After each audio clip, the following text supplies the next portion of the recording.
And we are recording. Alright.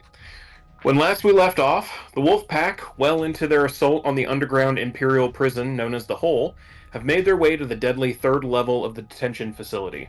After encountering a host of monstrous creatures, the pack managed to locate and extract Ingrid Darby, aka the Wolf, the mysterious Grifter, and nearly dead prisoner 10642 from the clutches of the monsters roaming the level. However, they have not managed to locate prisoner 100 so far, and they are not yet out of danger, as though some of the creatures have been slain, and the Bordic Hydra is attempting to bash its way through a wall of force. The massive South Peak Bahir has now descended on the group and unleashed a deluge of lightning on the barbarian Tez. As the Bahir is dropping from the ceiling onto the group, and the Hydra gets ever closer to being freed with each passing second, the struggle for level 3 continues. So, we are at top of the initiative order, our new initiative order here. The Bahir is still clinging to the ceiling for the moment after vertically unleashing its lightning breath on Tez and just absolutely frying him. The Hydra is still bashing its heads into the wall of force, incredibly pissed off that it has not been allowed to dine on the weird creatures running around its lair. And we're starting out with Drost. I need, before we have you start, Drost, someone here, please roll me a D100 luck check. Oh no. No. I'll do it. Oh, no. D1. Oh. Oh. I hope it was supposed to be low. Oh, shit. You want it high. You want it high. Okay. Yeah, so this is going to be interesting then. I was expecting at least a round of this not happening. No. All right. Drost, it's your turn. Go ahead. What would you like to do? With a really bad feeling in the pit of Drost's stomach. Okay, so this thing is on the ceiling, yeah? Yeah, it's on the ceiling. It looks like it's about to drop down onto Tez, though. It's seeing that the cat is pretty much fried at this point. From even if I were to move. Okay, so I'm 135 feet. Are we assuming that there's added distance for it being like 60 feet above me? No, I'm not going to do it that way. I mean, it's occupying enough space. Like, it's realistically only like 10 to 15 feet off the ground from you. Like anything, because of its size and the fact that these are only like 30, 45, feet tall ceilings, it's occupying a lot of space. Like, yeah, you have to jump to hit it, but it's still pretty big, not enough to start changing calculations. Yeah.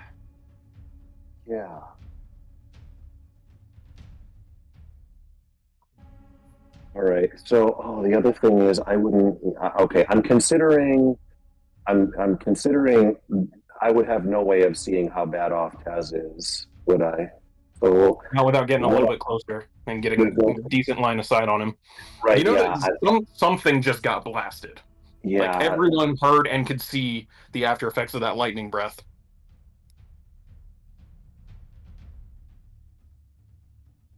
My fur is smoking. Well, I just can't get hit by a lightning breath. I can't do it. I mean, if I can't allow myself to do that. We've almost certainly got the Hydra on us as well. I'm gonna move. Well, I wouldn't be able to see Tez or the Hydra. I don't think I can get anywhere to see anyone or anything. I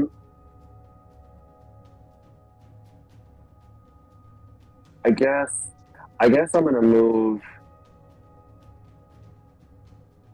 I'm gonna move up here, and dodge.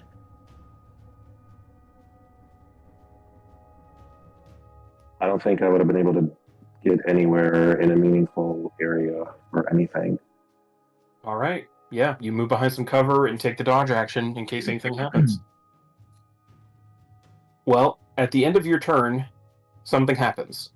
Because it's the start of initiative count 20. You're pretty well schooled in the arcane. You spent a lot of time at the academy, learning the intricacies of enchantment and magic and things like that. You know what it feels like to have an item attuned to you that suddenly, something's disrupting that. Oh, fuck. You feel, and it's not happening yet, but you start feeling it's something's happening to your attunement to the levels above you. I need you to go ahead and make an intelligence saving throw. Okay, well, I'm pretty sure I'm good at those. You are pretty good at those. Yup.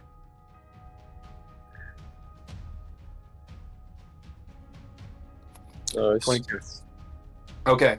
You start feeling someone, it's like feeling someone take something in front of you and just, inching it past you, and it, in sight on your desk or something. They're just slowly pulling, a piece of paper away from you, and you just clamp down and put it back.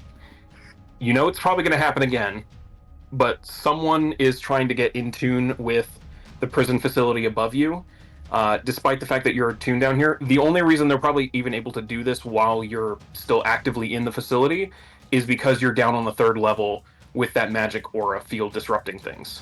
Mm-hmm. I'm going to shout that out, that someone's trying to take over upstairs. So we've obviously got Imperials back in the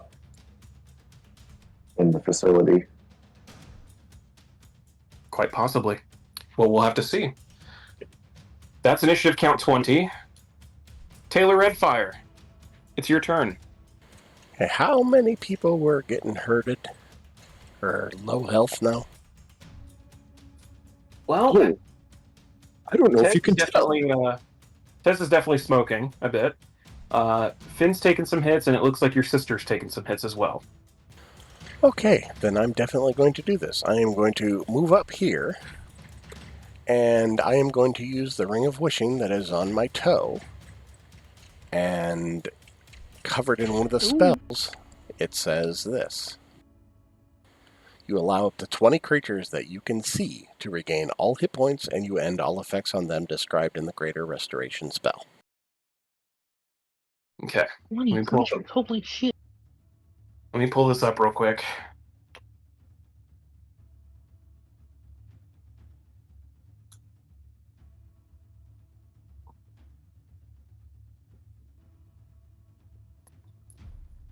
Okay.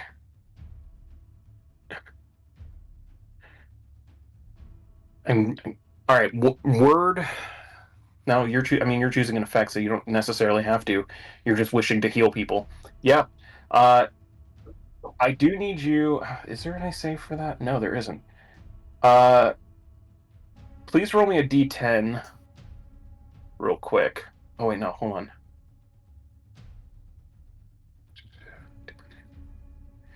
Each time you cast a spell. Okay. Oh, never mind. That's not how that works. You read the downsides to using the spell, correct? To using Wish? Yep. Okay, so you're aware that your strength will drop. Yep. Okay, roll me 2d4.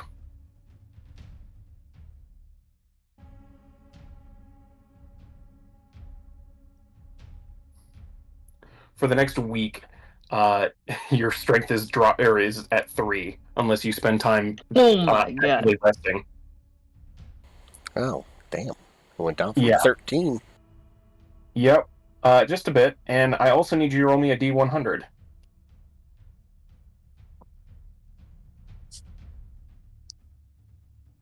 Okay, good news. You're not banned from using the Wish spell. Your body manages to successfully, keep itself together as you use this incredibly powerful piece of magic. And you all watch as Taylor literally walks into the middle of this battlefield and just erupts with a magical energy, completely effusing the entire area. Everyone here is now at full hit points. And in fact, I'm going to say Wish is a really powerful fucking spell. Yes, it is. I'm going to say this entire main chamber, Drost, you definitely feel it. Actually, all of you, because you're all in tune with magic. That like oppressive feeling of that aura, you feel it lift. It feels like the aura has been disrupted because of such a powerful piece of magic has now been rent in this space. It literally blew a hole in the ozone, so to speak.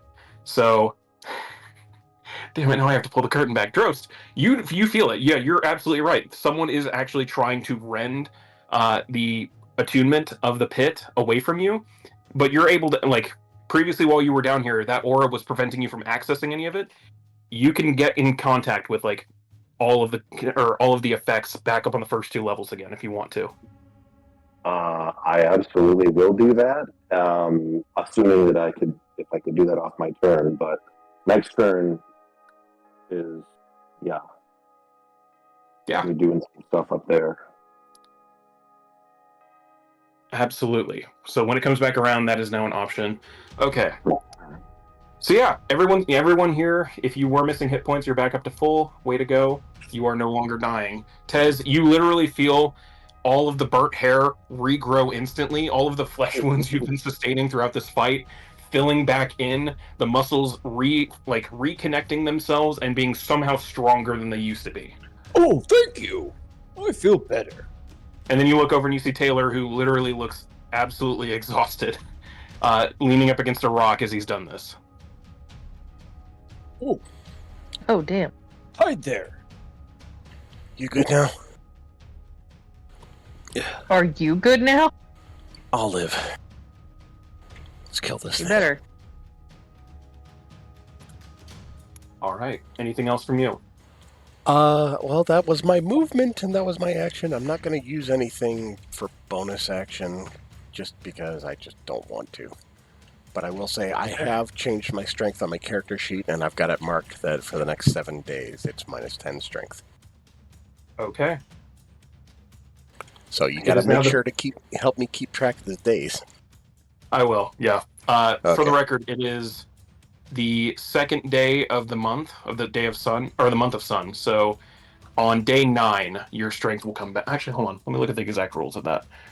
For each of those days that you spend resting and doing nothing more than light activity, your remaining recovery decreases by 2 days. So, it'll go away on its own after 7 days. If you spend the day resting, it'll go away twice as fast. So, Okay. But yeah, on day 9, no matter what, they'll be gone. All right, that was your turn. It is now the Behir's turn. The Behir didn't like seeing whatever the hell just happened there. That big flash of light really kind of caught its attention. Right out of the gate, we're going to roll a d6 here. Oh no. Oh no. Oh no for you guys. Oh no. Oh, I think I know what that means. Yeah. This Behir, you guys watch it, like this flash of light kind of blinds it for a second, and it looks back, and it just, you start to feel the ozone in the air crackling again. Where is, what is it, a 20-foot line? I mean, yeah, it's going to drop right down in front of you, Tez, and just look at you, and it looks like it's about to bite, and then it just opens up its mouth in front of you, and you see the blue flashing light. I need both Taylor and Tez to make dexterity saving throws, please. Okay, I get advantage. You do get advantage. That is a failure. I'm not proficient, though. Oh, that was okay. That is a success. So, Okay. how much is this again? Oh god, yeah, that's what it was. That's a lot. There's too many d10s. That's all Yeah, I I'll know. just have 100 or something. Holy fuck.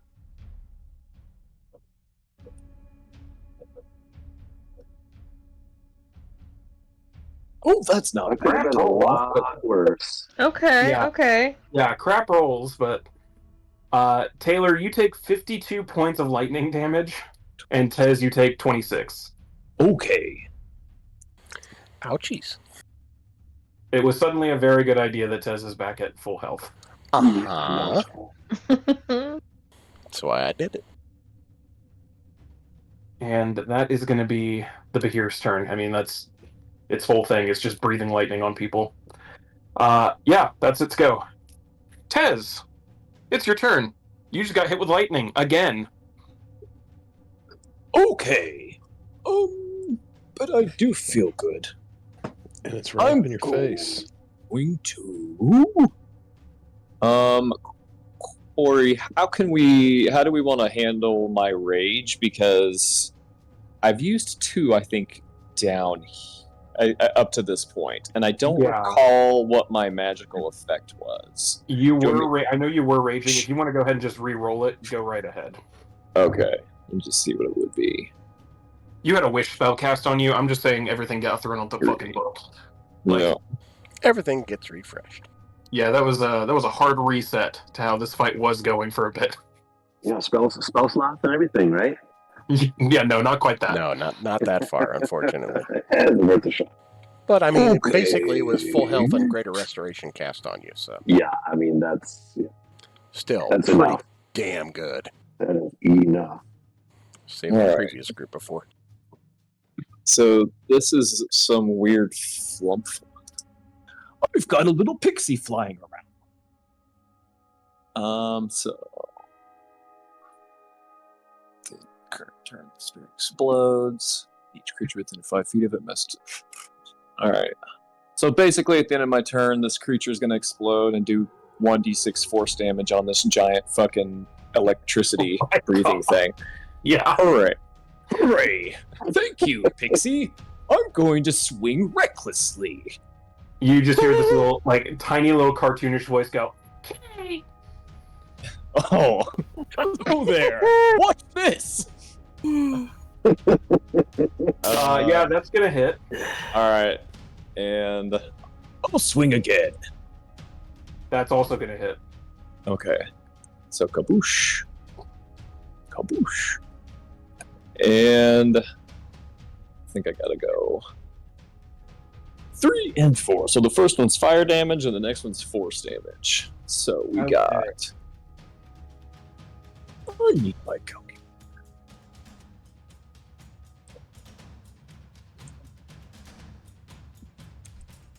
What is it? 47 points of damage. Plus 3. So that first one's 25.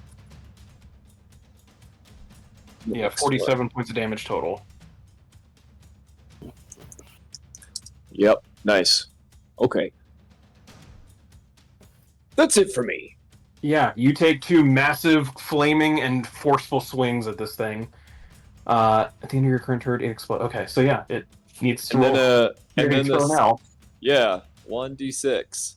Boosh. 4 Yeah, more you just see, points. all of you that can see the Bahir right now, you just see this little spot of pixie light fly around its head and go, and then it blows up. Yeah. And I then don't know next what your turn, I'll screen use was my cut off. bonus action to summon it again.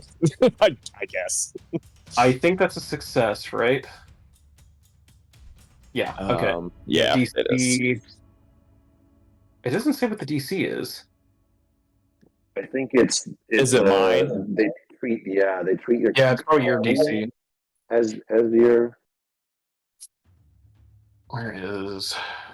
It's 8 plus your proficiency plus your con modifier. I think that's how they calculate it for. 15. Okay. Yeah. Then yeah. It's 15. It goes off and the Bahir kind of looks around. It doesn't seem like it did anything. Just what the fuck? Okay. It's gonna get you again next time, so watch out. That's it. Okay. 2 good hits though, but I was reckless. So Fair enough. Real quick, I just noticed, Kendall, you're not in initiative order. No. You need to roll. That way we can try to get you in this fight at some point. Oh. Yeah, that might help. No, remember, Okay. you're actually. Loki, why are you standing Okay. over there? We're gonna retroactively do this then. Loki, you're almost near the top of this as you're carrying a passed out person on your shoulder, climbing up the rope. Give me one more athletics check. That's enough. You make it to the top, and you're able to push him over there. Ingrid Darby, the wolf, kind of comes over and pulls him away from the edge of the cliff, and you can still hear the sounds of battle going on down below you as she's like, I can handle him if you want to go back down and help them out. Sounds like something's still happening. And that's a good point, Trost. Loki would not have heard or seen anything. Okay, cool. Yeah, just right there at the top. It looks like there's just Ingrid and Grifter are just kind of like hanging around near the top there.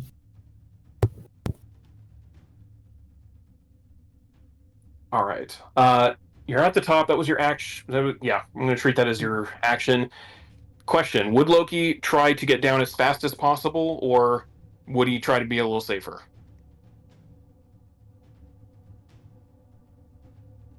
A little safer, but yes, I'm going to do the fireman slide down the work. Okay. Give me a dexterity saving throw.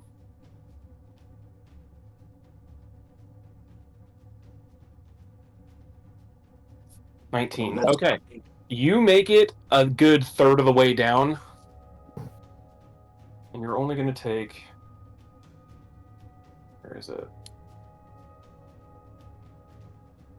You do take 9 points of fire damage, as you're literally burning your hands doing the fireman slide down this rope, like we're pulling down. But you're a solid like third of the way down already. So depending on how fast you want to go in the next round, you might be able to make it down there in time to help. Okay. All right. Tyler, your brother just did All right. something incredibly awesome and then immediately got lit up for it. Yeah. I'm gonna give him 2d6 of my balm. Okay.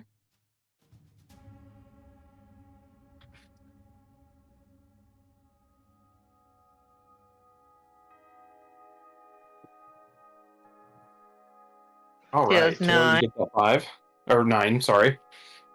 And then I'm gonna cast Fairy Fire on this thing. Okay. So I'm dropping the wall of fire because it's not doing shit. Yeah, no, And then okay. That's... Wait, what? You dropped the wall of fire? Yeah. Yeah, that row of fire behind him. Yeah, like it's not 10 doing feet anything anymore. behind him.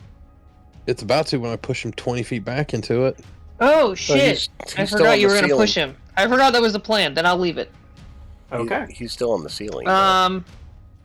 He's not on the ceiling. He's on the ground right now. Okay. I misremembered that. He dropped Okay. down Let to me Breathe see. like Let me one see. Let me minute. see.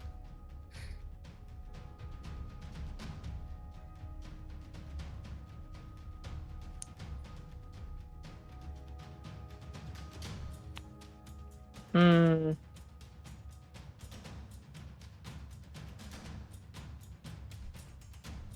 Let's see how close am I? I'm pretty close to him now. Do you have like stuff on the ground that hurts? Like thorns or something? I'd have to drop the wall. No. I can use a cantrip for this turn. Yeah, you can. So yeah, I'll thorn whip him. All right. Is that an attack roll, or does he need to make a save? It's an attack roll. All right, go ahead and roll. Okay.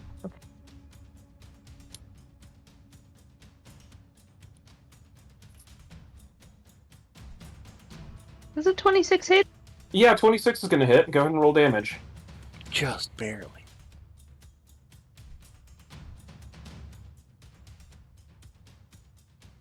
7, and I'm not pulling him. All right, 7, and you're not pulling him.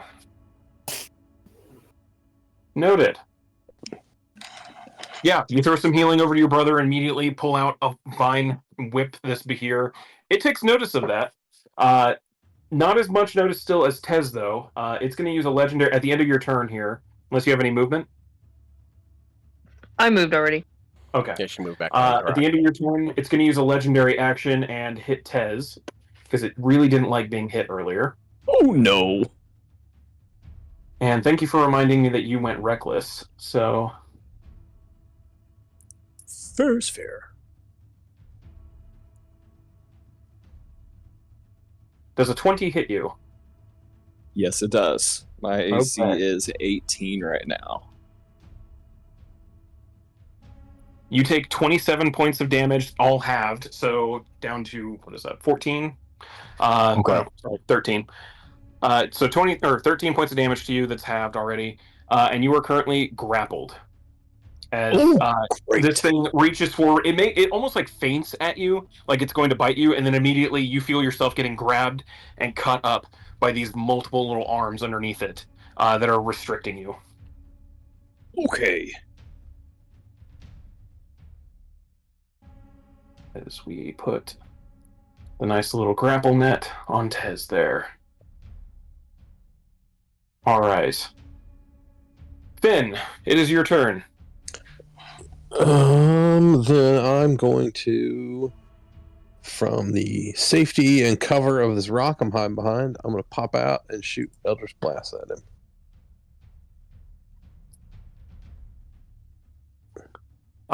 The first one hits. So Push him back 10 feet and does 13 damage.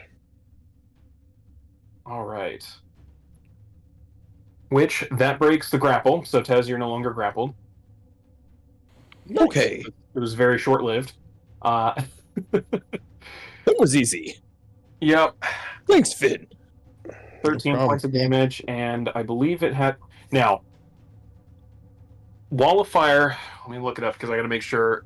Does it only do damage on one side? I think Yeah. so. Okay. What side was the side, Tyler, that you had it doing fire damage on?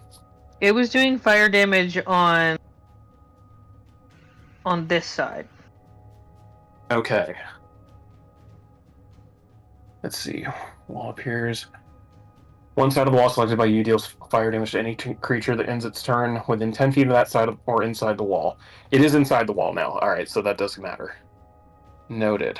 The other side of the wall deals no damage. All right. It needs to make a dexterity save. God, you guys are going after the dex, and this thing is not super dexterous. Oh, that needs to not. Hold on. We're just going to re-roll that.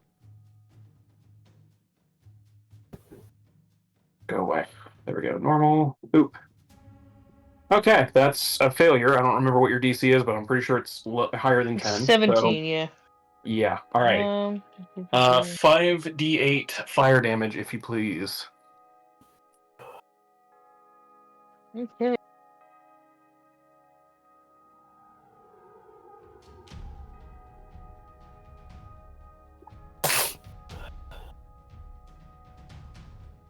$23 points of fire damage. This thing's ass is burning more than a Taco Bell marathon session.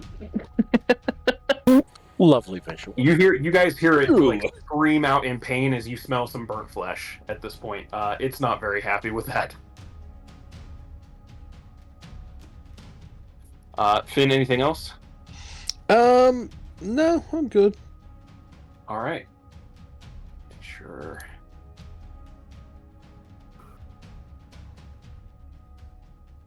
Okay.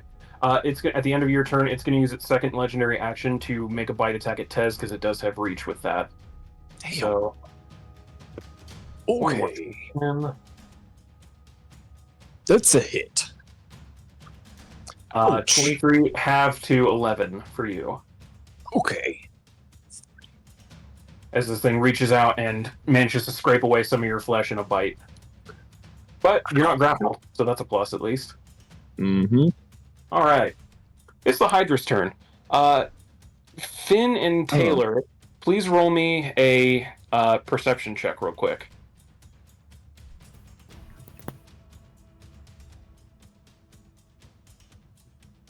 Both higher than 15. All right. Both of you, since you're the only ones really with like direct line of sight looking at this thing, and you've been hearing like the rhythmic thud as this Hydra has been bashing heads into this wall of force, trying to get through it. The thuds get a little like softer sounding for a second. You look over, it has it's ended up damaging 2 of its heads and is now just swinging bloody stumps at the wall. Nice.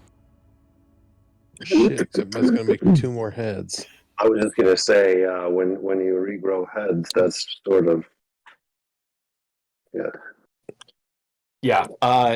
Taylor, I'd say you're well enough versed in just creature lore in general. Yeah, you know, if a Hydra is dealt enough damage, and one of the heads dies, unless it's like cauterized, that head will then regrow 2 more heads. So this thing just lost 2 heads. There's about to be 4 new heads in place of those 2. Oh. That's going to leave us 2 options. Kill it quick later, or get the fuck out. That's not good. Could be. We'll deal see. with that. It just if seems the to time be comes. after almost, what is it? It's a 10-minute spell is Wall of Force, right? Yes. Yeah. So after at least 10 minutes, if not longer than that, it's been just thrashing heads against this. Yeah, it has no its sense of self-preservation at this point is just, we're breaking down this wall. I don't care how many heads it takes me. Right. Well, I You mean, have it's managed to irritate this creature and by trapping it in its own lair. It now no longer cares if it has to grow another 30-something heads to do it. well. It will try something. I still think we're better off dealing with one Behir than a Behir and however many headed Hydra. Well, it comes to your turn. So what would you like to do about this, if anything? Well, I can't really see what's going on with the Hydra, but as soon as I gain, regain access to, with everything that's happened, what options do I have open to me? I want to see where people are, and if there are Imperials that are trying to take control of it, I'm gonna send the Purgers after them. I didn't But I have don't know I didn't have a mechanic drafted for accessing the pit in combat, but I'm going to say it's a bonus action, just because at least as far as viewing everything. Activating any functions of it will be an action, but as far as like peeking through the crystals to see what's going on upstairs, that'll just be a bonus. do I have to choose the areas I'm looking at, or can I look through and get like a full sort of I'd say see-through if you want to dwell on one area, it'll take that full bonus action. If you want to get a quick rundown and flip through the cameras just to see if anything's up, that'll you can hit just about every area if you want. Okay, based on the feeling that I got, which this might be nothing, but would I know, I have a feeling that they're going to have to be in the office. Would I have any idea where they would have had to been in order to, or is flipping through all the channels my best bet for? Give me a quick Arcana check. Uh,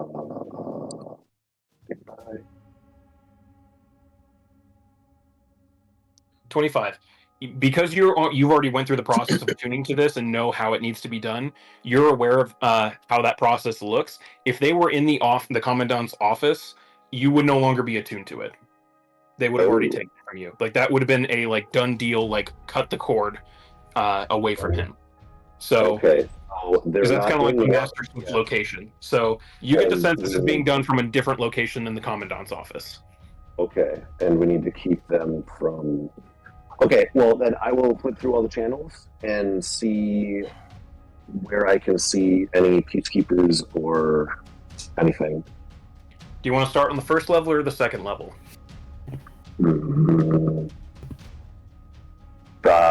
First level, probably, because that's probably where they're entering, I would assume.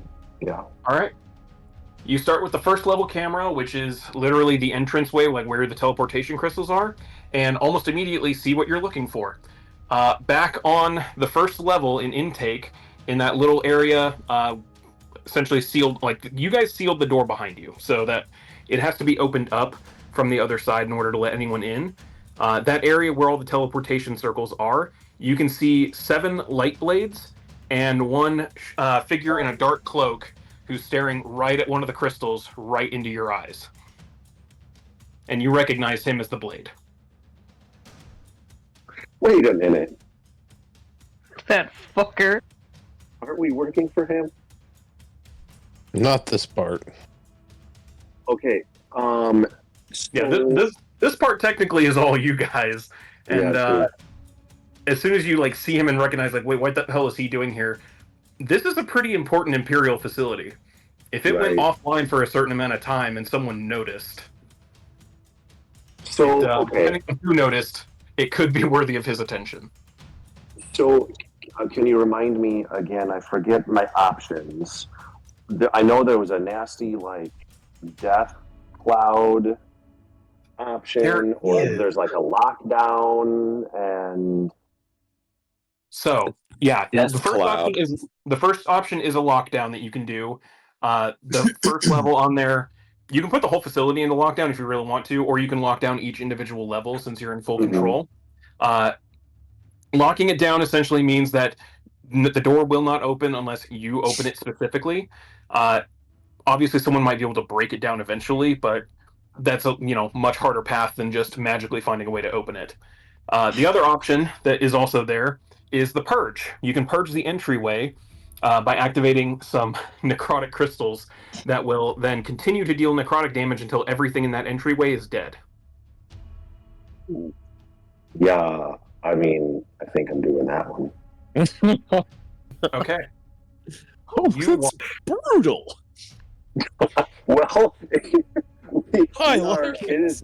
This is life or death, and I think if they get in, that's a really bad thing for us. I agree. That is a bad thing. Yeah. Give me, real quick, just give me an Arcana check, and then I'm going to tell you how much damage I need you to roll.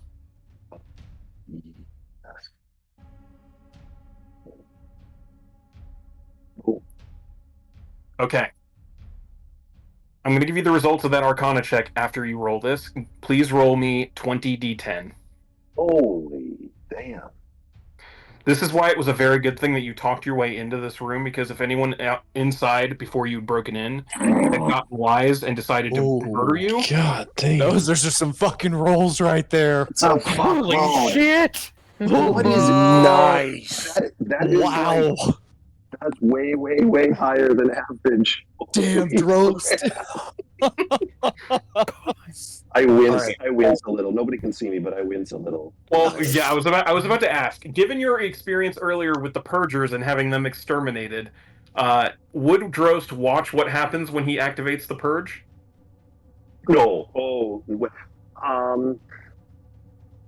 Depends. I don't want to watch what happens.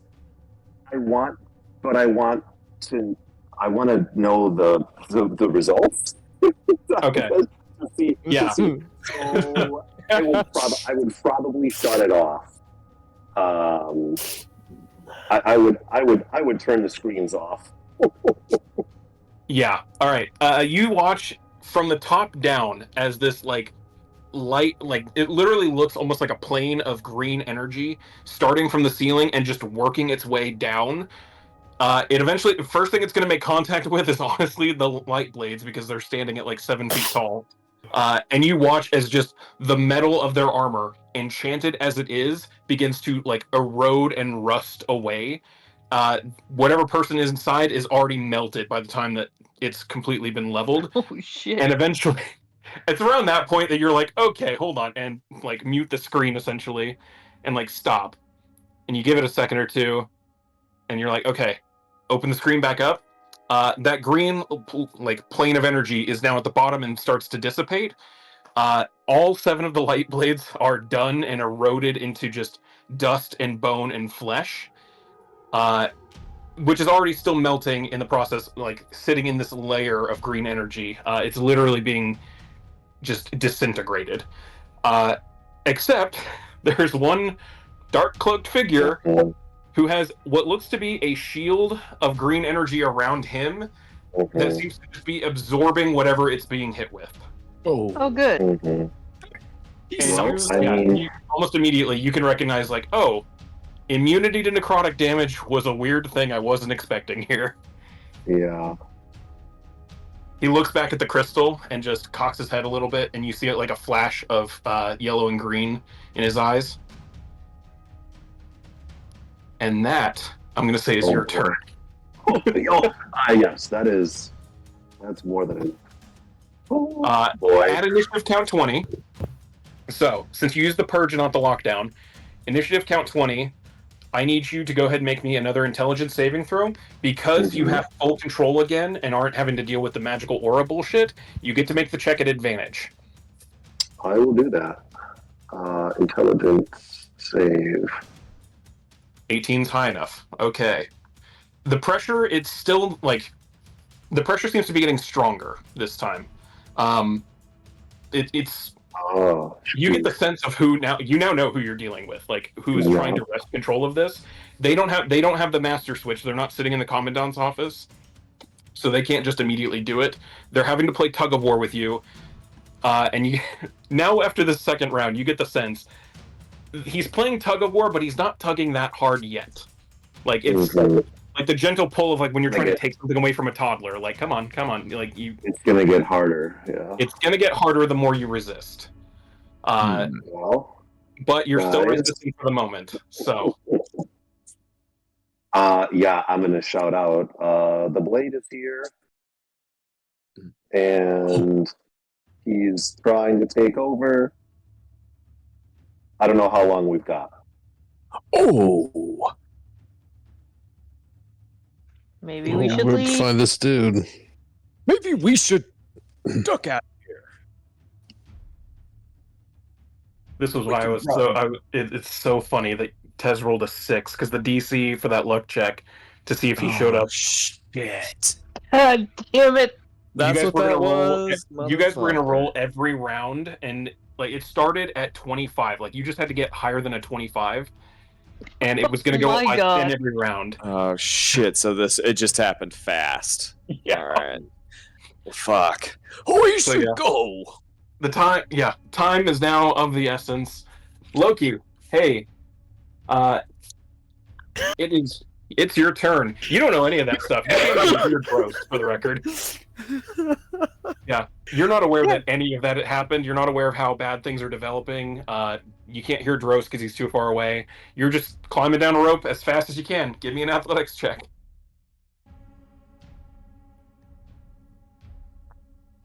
25. Still going at that pace where you'll take damage, but like not jump completely. Yes. Okay. Give me a D100 roll.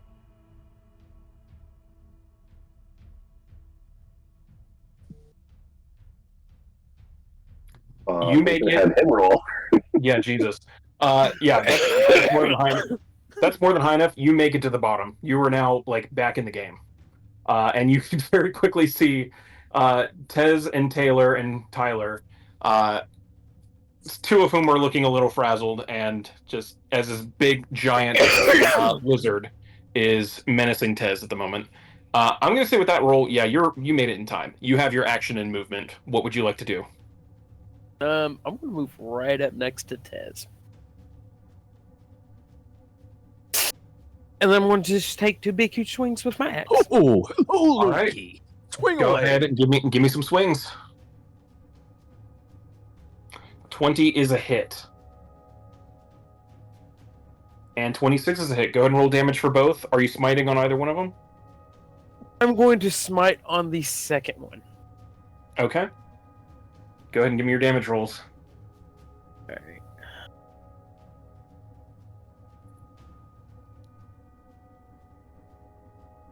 Smite.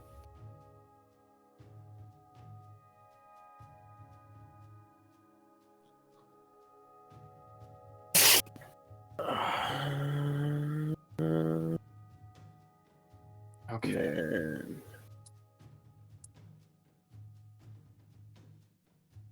And then 16. And then it's what? He needs to make a con save against. Oh, potentially being blinded. Okay. Yeah, you take two giant swings, one of which erupts in a blast of light as this thing rolls. Oh, God. And the flash of light is just enough. This thing screams out, and you guys can see, like, its eyes are now bloodshot. It is blinded. Nice. Then there's the 3d8.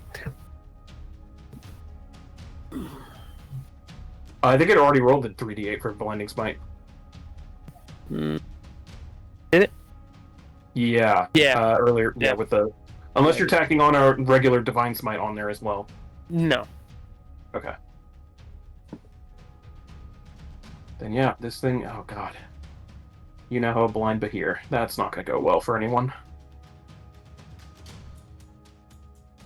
Okay. That was movement, that was bonus, that was action. Taylor Redfire, you feel exhausted, but you're still alive in the fight somehow. What are you doing? Taking some shots. All right. Do so. Advantage because he's blind, right? Yeah, I think that's... I never remember blind. It's overlooked so often as a condition. Let's make sure here. Yeah, I think it's like the fighting. Attack rolls against creature have advantage. Yep. So yeah, go ahead and make your attacks at advantage. All right, advantage is checked. Both of those hit. Go and roll damage. Who'd hit? 25 damage. And I'm going to take some movement and get behind this damn wall. All right. You fire off 2 arrows and immediately duck behind, and you hear those arrows hit something vital. This thing is not looking great. If it wasn't blind before, it is now, because there's an arrow sticking out of each eye. Yep. It's not enjoying this. It is now the Bahir's turn. It's definitely going to make some attacks against whatever hit it in front of it a second ago. Oh, wait, actually, hold on. First.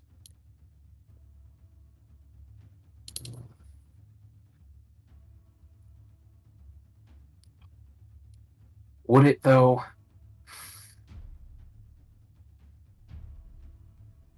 Yeah, Wow. I think it would. God Yeah, damn it. It's mad. It would. Yeah, it's legitimately pissed off. It doesn't know like where it's getting hit from, other than just a direction. You see it like flail around, screaming, and then just open up its jaws, and another blast of lightning comes up. The fact that I've rolled a 5 twice now for this is ridiculous. Yeah, Both of stop you, it. Loki and Tez, need to make me a dexterity save, please. These suck. Don't forget the +3 Oh, there man, calls from Aura of Protection. Mm-hmm. I rolled real shitty though. Well, he gets 14. Yeah, 14 ain't gonna cut it. Yeah. Oh Lord! What's gonna happen? Do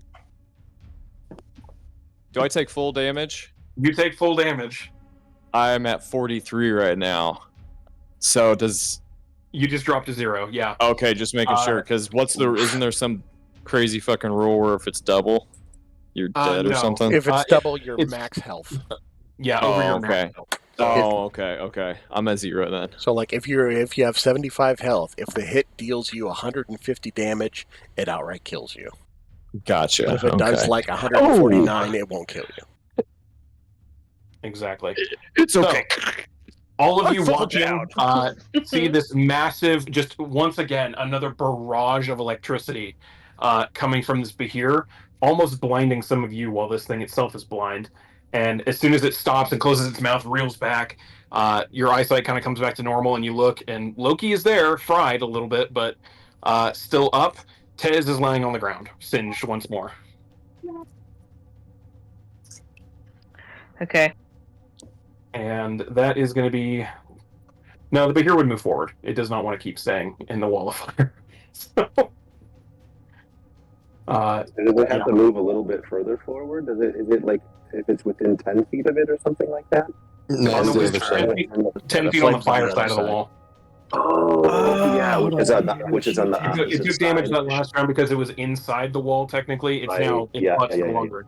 So, All right, Corey. yeah. In response, I'm going to take a reaction, and I Oh, want to cast Hellish Rebuke. okay. Yeah. That is a dex save, I believe. I think that's higher than your DC, but go ahead and roll because it'll take half. And...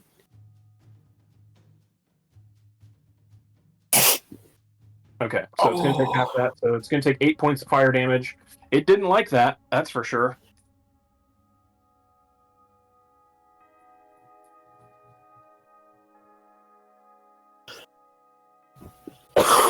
Alright. That is the end of the Bahir's turn. Tez. Hey, buddy. I need you to make me a death saving throw, please. Okie dokie. I think this is the first death saving throw we've made in a long, long time. Yeah. That's a fail. Oh, does the Bahir get to save from the blind? You're right, it does. I had that on my mind before the Hellish Rebuke. Thank you for reminding me. It is no longer blinded. Hey, I just Uh, quick. Can I make a suggestion for roles in the future? This is just a personal thing for me. I'm playing in another D&D campaign, and we've started rolling death saves only to the DM because technically we wouldn't know how that person's I doing. like that. So Yeah, it we do that gives- in my home game. Yeah, it gives that sense of That's true. urgency for the death a lot more of a you don't know what's going on. I And I was like wondering that. if we could do that here, if everybody Well, agrees. yeah. I dig that rule, yeah. We're going to implement that from now on.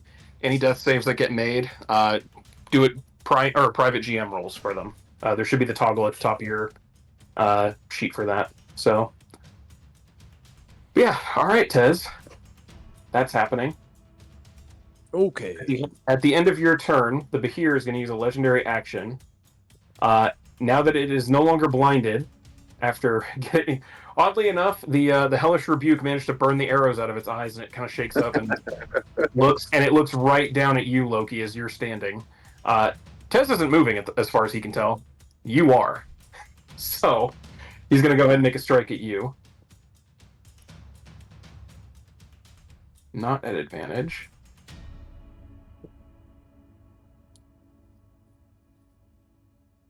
But I'm betting a 12 doesn't hit you. No. Yeah. It tries to make a grab at you and just manages to skate off of your plate armor. Didn't seem to enjoy that. It's probably going to keep trying to attack you since it doesn't seem to like you anymore. Tyler. I was going to use more than just the one. Do death saves get the use of Aura of Protection? You know? I believe they do, honestly. If memory serves, I could be wrong though. Let me look that up. I can look at it if you're busy too. I used 3 for my Balm of the Summer Court. So that's It does 13. count. Oh. Tez, go ahead and... It's not a failure. Go ahead and mark 1 success. Oh. But we don't know that. Hooray! Thank you. But then you can go ahead and mark that off entirely because Yeah, Tyler brings you're you back up. Yeah. You are It It suffused doesn't with matter light. whatsoever. Oh, okay. How many hit points am I at? 12? 13. Oh, 13. I'm sorry. I gotcha. Okay. Hooray. You feel an infusion of Fey energy into your bloodstream, and you are back awake on the ground there. Alrighty. And I'm wondering, I'm trying to think of whether or not I should keep the wall. I can still push it back, so Yeah. if you're asking that question out loud, I will holler back, yes. Okay. Do. What do we do? Have I seen this thing like reach out further than like the 5-foot range? You get the sense it has about a 10-foot range on this. Okay.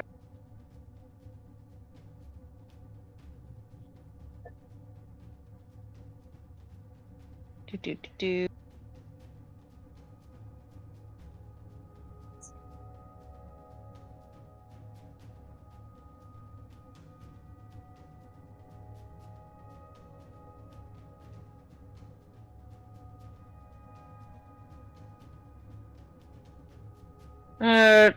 Fuck it. I'll try to whip it again.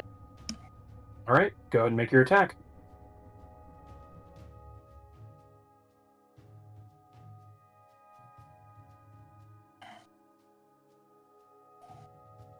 18 just hits. Go ahead and roll damage. Ooh. 11 points of damage. This thing is not looking great at all. It's moaning, it's hurting real bad. It's felt every blow you guys have landed on this thing. It is on its last legs. Sweet, let's finish it off. All right. The end of your turn, it's going to make another legendary attack against Loki. This time it's going to go for a bite. That, I think, is going to hit. It does. You take 16 points of piercing damage as this thing manages to like crunch into you. It doesn't get quite in a good enough grip to like shake you around, but it does like pierce into flesh. All right, Finn, it is your turn. I just forgot to. If I use Elvis, can you use the help action to give me advantage on my shots? I believe he can. Like if he flies up and distracts it. Yeah, let me make sure. I'll just pack to the chain. Yeah, I think it's on one of them, I think.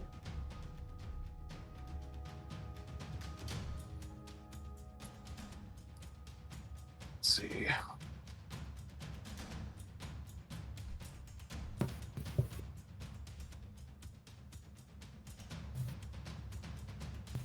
Yeah, you'll get advantage on your first attack doing that. Okay. Then that's what I'll do. All right. Bonus action. Elvis goes and starts flying around its head, distracting it. Go ahead and make your first shot at advantage. Second shot, not. Okay.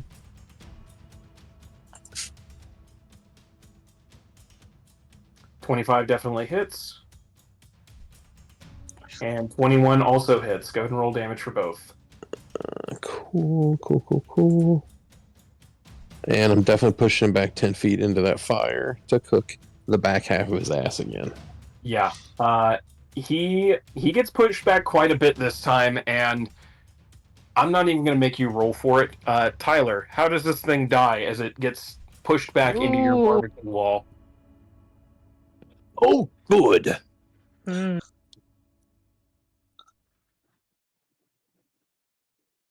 I mean, I'm just imagining it getting cooked as it goes through it. Yeah. Finn leveling off blast after blast. This thing is just pushing it back, and eventually you guys can smell it. It doesn't smell good by any stretch. It's not barbecue, but the smell of roasted meat permeates the air as this thing is pushed back into the wall of fire, and on its last legs is literally cooked to death. Nice. Yeah. I'll drop the wall after that. Free action, you can do it. It's dropped.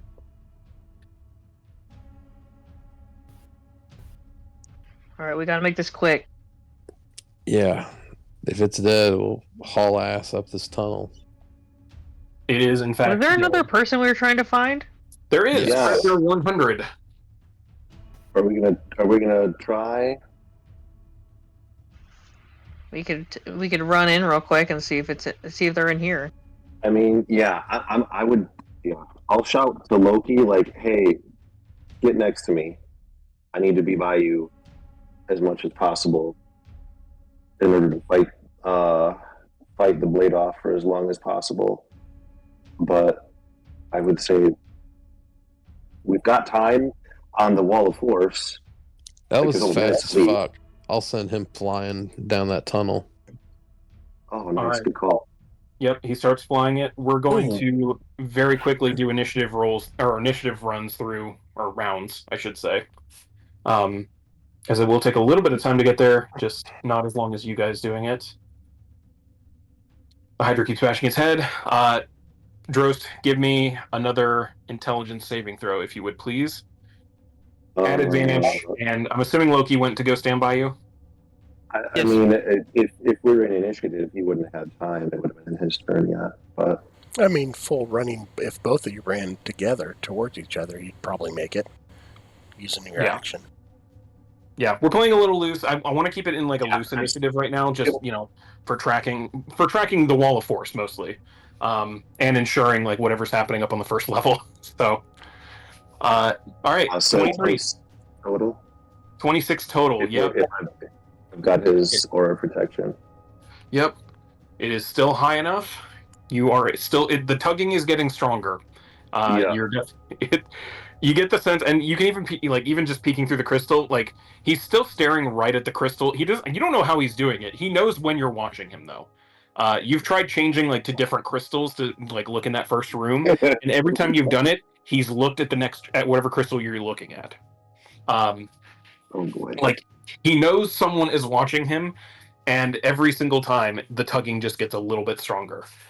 He doesn't seem like it's pissed off yet, though. So, is there? So there was the lockdown, the purge. Was that it? Was that the two main correct. things? That Yeah, we could there was do in the yeah, room? there was the purge that would kill everything in that front area, and then there was the lockdown that has to be rescinded by whoever's in or fully in control. Sure. I mean, this probably really won't.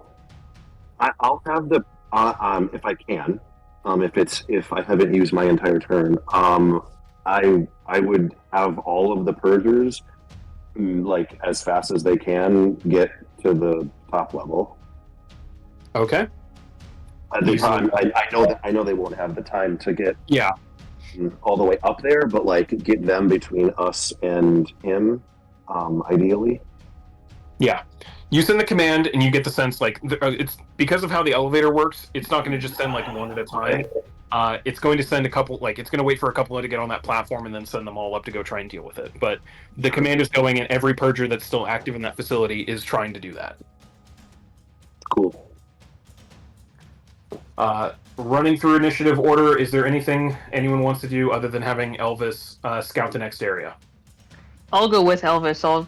I'll wild shape into something small and like can fly, like a little bird or something, and go with him. Okay, fly speed. Yep. What's Elvis's fly speed, Finn? 60. 60. Yeah, Got I'll find something fast. Okay. Something fast and with dark vision, I assume, because it is still dark. Yes. Let's just do quick measurements. Starting from, because Elvis would have been around there distracting, so 45. Okay. So with taking a dash action, yeah, he'd get to about around that corner, which you guys can't see, but there's a corner. I'll be a flying snake. Fly speed 60. Okay, flying snake it is. You follow the curves around this tunnel and make it to another bend here. I'm going to go ahead. Can I move? If I'm on the right layer, I can move your token. I'm just going to use your guys' tokens because I'm lazy. And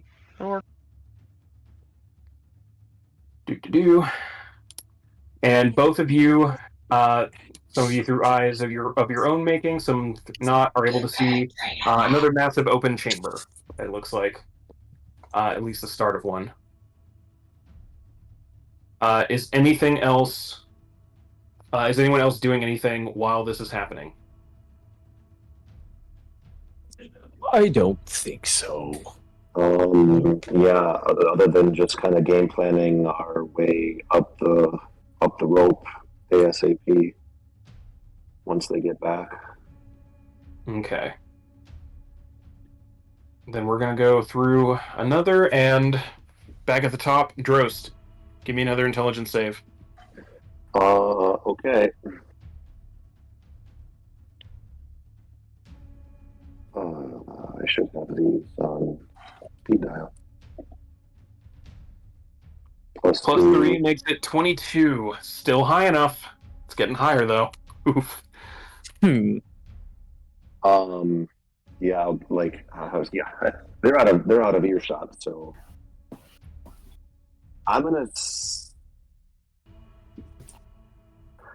do some of us want to start making our way up? I don't think I'd leave this level without everyone. Agreed. Yeah, is there But Is I'd there a go spot we haven't looked in to yet? the entrance. Just that far cavern that you guys are already kind of exploring is the only one that you haven't actually looked in. Okay. Yeah, we looked around everywhere else. Yeah. Ingrid, and well, Grifter wouldn't have said anything, but Ingrid would have said that there wasn't anything like of note in that little cave that she was hiding in down to the south. Shit. It was literally just a like alcove that they were able to get away from stuff in. Okay.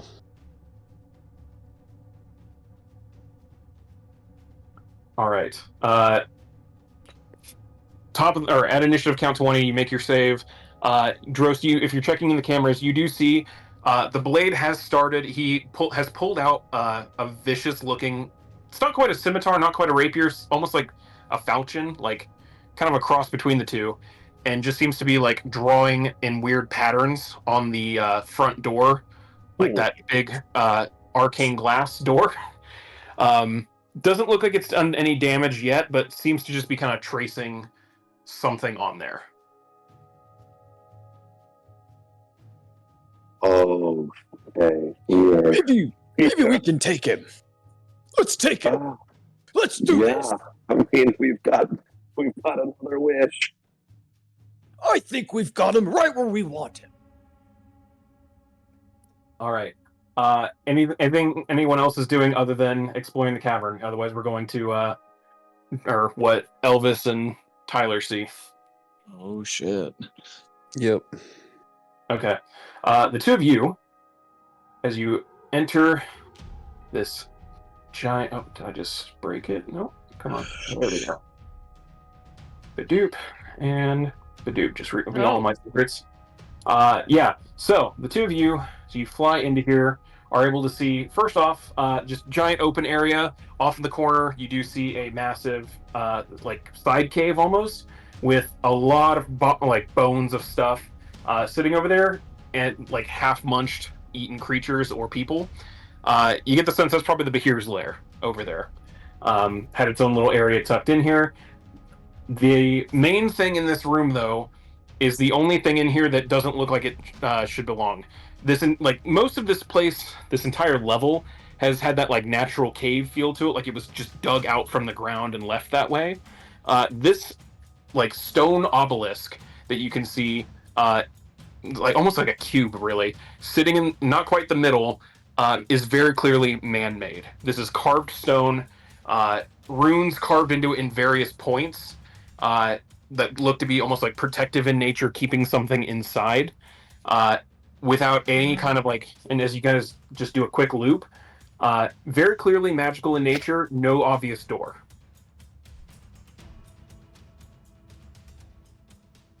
Okay. But you're in the room there with it. Anything you want to do? Let me look.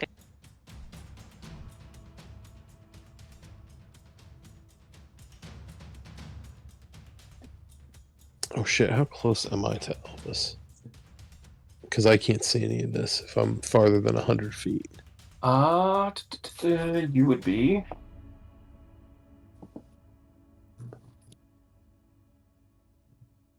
We're back. Is Like, it as the crow flies? I'm gonna say you would have moved up a little bit, like to the end, towards the end area. Yeah, you're within 100 feet. Carving or cutting through walls, you're fine. Okay. Can you cast spells through Elvis? Yes. I can. Because I can't come out of wild shape and do it again. I'm out. So I was going to try to dispel, but I can't do that and be able to fly at the same time. Yeah, I can cast touch spells through him. Okay, cool.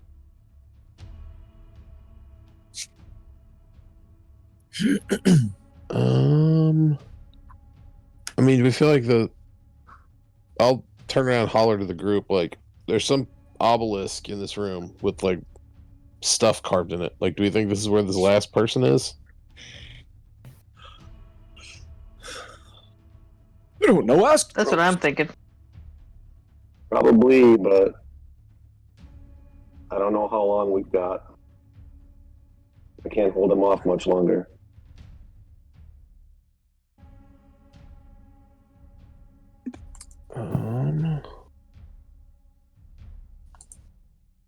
I mean, how sturdy does this thing look? It's essentially a stone cube. Just from the outside. You know what? Give me an investigation check, actually.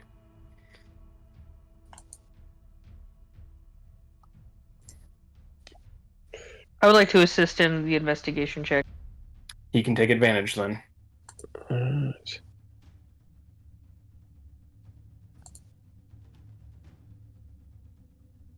Oof. 10.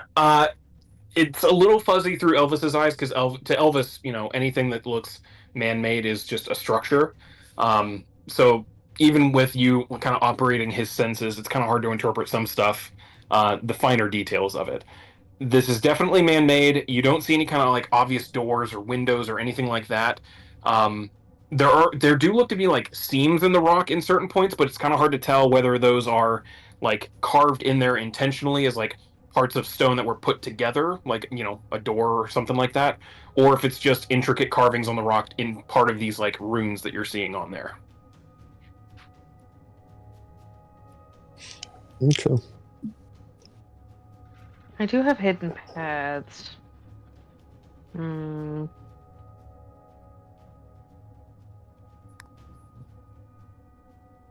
Well, you have another round to think about what you want to do with it.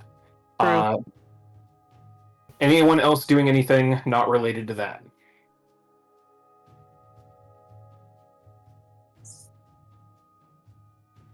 Going once? I can't think of anything. Pissing my pants over Tez wouldn't what's going to do happen anything. when the blade gets displaced over.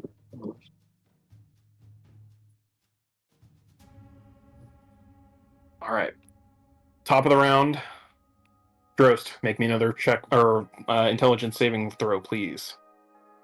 Okay. Advantage still? Yep, still at advantage. Ooh. 17 is not going to do it. Would I be You able to feel- use a luck? You know what? On that? Yeah, Just you can for absolutely skill. do. You can absolutely do a luck. Obviously not advantage. All right. Everyone cross your fingers. One more time. Fuck. Oh no! All right. Fuck. I mean, I Oh. obviously wouldn't choose to take the nat Right. failure, but So- okay. Here's what happens. You feel your concentration slipping on it a bit as you're trying to like focus, retain attunement to this facility. You feel that getting tugged harder and harder, and it's fine. You know your grip is about to break on it. Here's what I'm going to ask you. Would Drost, in this moment, put his full mental faculties towards retaining that attunement? Or would he let that go in favor of concentrating on other things? Oh, Jesus Christ.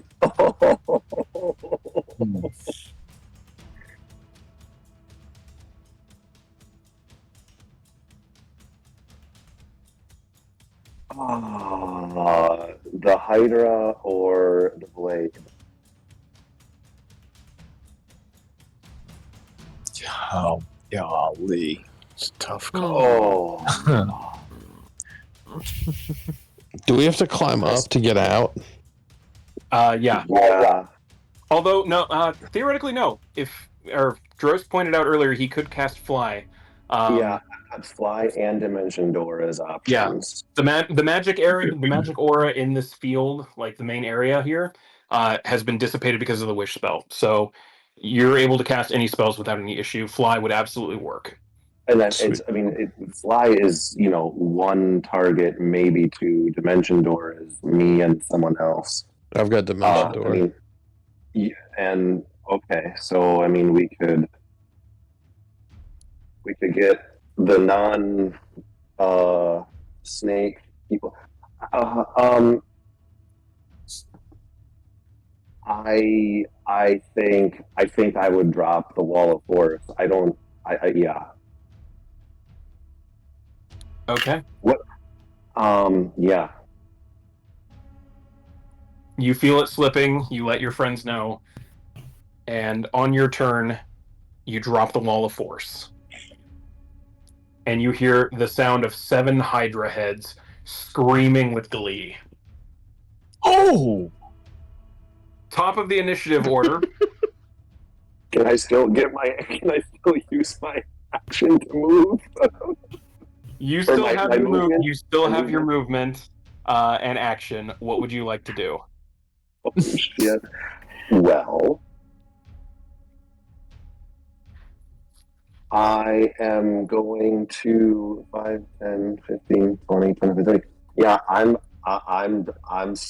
booking it. Okay. I'm gonna get to the base of the hole, and I'm gonna while I'm mentally trying to hang on, hold the blade off. Am I able to cast spells? Would I? You are Or able to what's- cast spells. You are not able to cast concentration spells. Oh, You are that's great. essentially your concentration slot is right now being used Sure. to fend off. It is now. You won't have to make that intelligence saving throw again, because you are now putting your full Mhm. It has your undivided attention, making sure that the Mhm. blade did not get control of that at a cost. Okay. Oh shit! Does that mean that I can't hold a spell? I'm going to treat that as all right. I know it technically does hold concentration to do that, but that I feel like is a little wonky. So I can say Okay. if you're wanting to hold your action to cast a spell, that'll still be allowed. I'll hold my action until Taylor is right next to me, and then I'm gonna dimension door at the top of the hole. Noted. All right. That is your turn. Loki, it's your turn. You saw this Hydra get blocked off earlier, and it hasn't been a threat until just now when this wall is now gone and it's starting to charge through that hole. What are you doing? I'm gonna run towards the rope and start mad dashing it up. All right. Yeah. Loki, Go where ahead. you going? I'm not doing well right now. Give me an athletics check.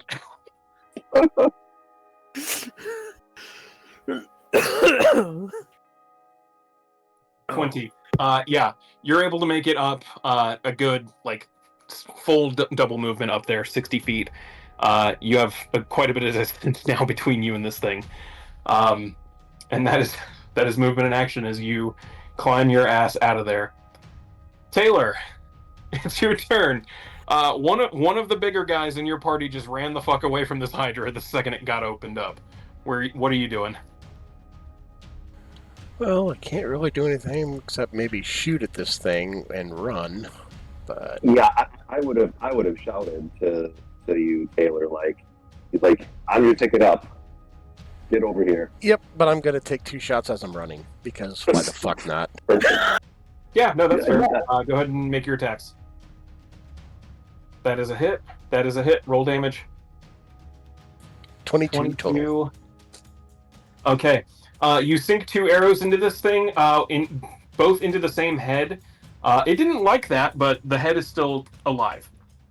So you didn't quite beat the damage threshold to knock one of the heads off, which is probably a good thing, honestly. And then you run over to Drost, and Drost, you have your held action there. I assume you disappear. And then It's called distraction. Dimension door pops off, and we're all of a sudden at the top. All right. Poof. 3 people are no longer on the battlefield here. In which case I'm going to boop. Tez. Okay. I'll turn to Finn. No. Oh, I fuck. Well, they can fly. Are you good? The others.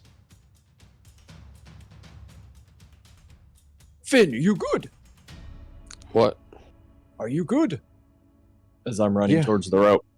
Okay. I'm running towards the rope, and I'll start climbing the rope. Athletics checks, please. You are raging, so you get advantage. Oh, hooray. Did you say checks? How many? Yeah, just one. Sorry. Just one? Oh, okay. Athletics. Oh! What the fuck? Where is it? There it is. 23. You get double your movement up that rope. You actually end up like, well, I shouldn't say you get double your movement. You get most of your double your movement, and then you get like slowed down by a large, heavy plate armored green dragonborn, who's still climbing the rope right above you. But you caught up to him. Okay, sounds good.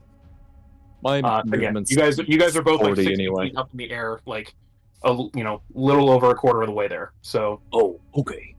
Hey, how long does my potion last? I'm not sure. I wrote that down. it Is it still? I think it lasts a minute. Let me make sure. Okay. Most of those last a minute. You still have a couple rounds on that. All right, cool. Sounds good.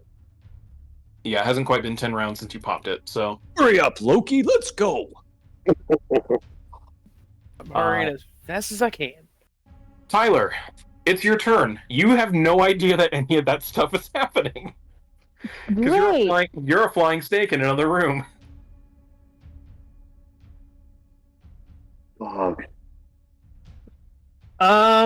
Which is capable. We just dipped on her. Yep. We legitimately just dipped on her. I want to wait and see what Elvis is doing. Would If you wanna- someone not have shouted at her as well if we were able to?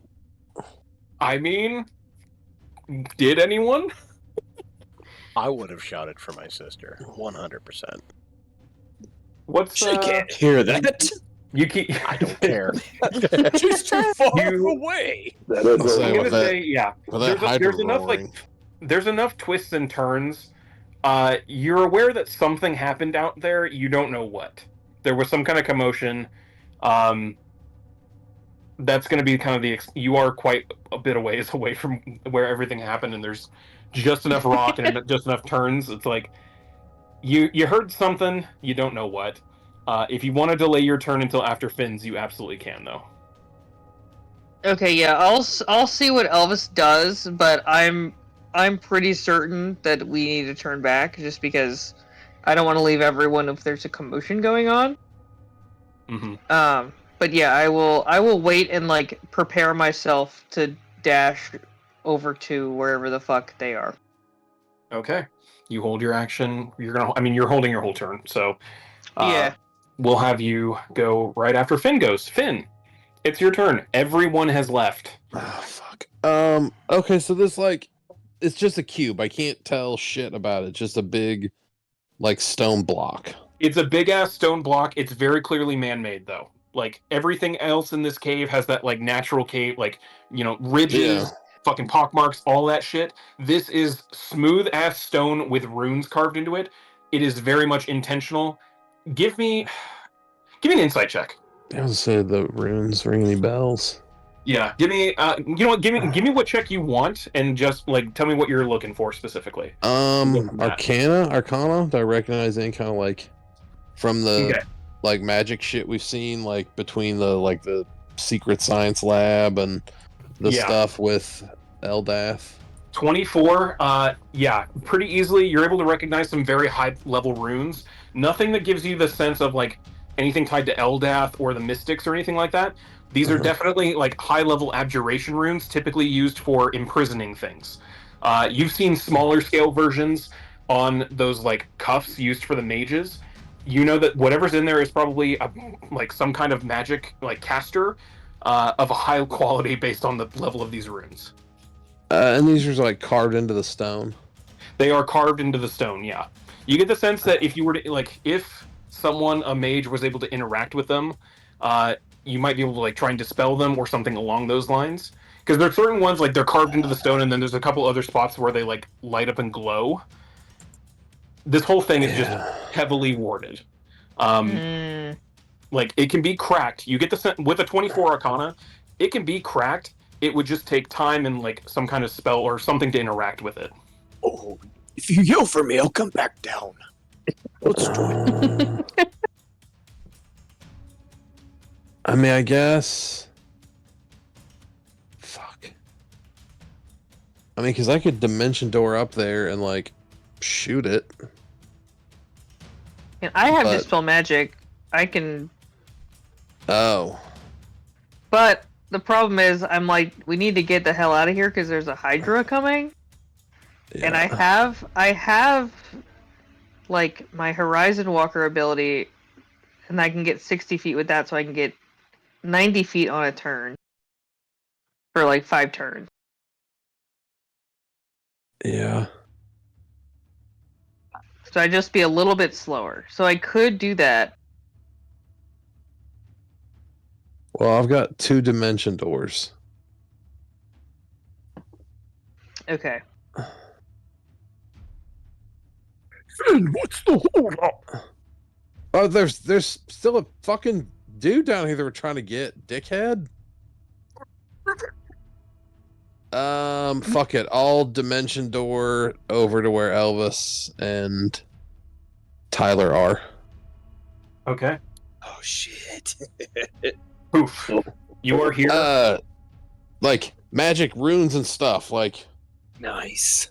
can I shoot it? No, Yeah. shit. I used my action was the fucking spell, so never mind. I can't. I kick it. Hold on. I need to look at what I wrote for these because I don't think I was planning on Kick kicking it. Oh, shit. Give me a d20 luck check here. If you roll a fucking crit, something incredibly unlikely is going to happen. But Rock fall. okay. Real quick, I need you to give me a Constitution saving throw. Oh my god. Shit. Oh no. I'm not great at those, but sure.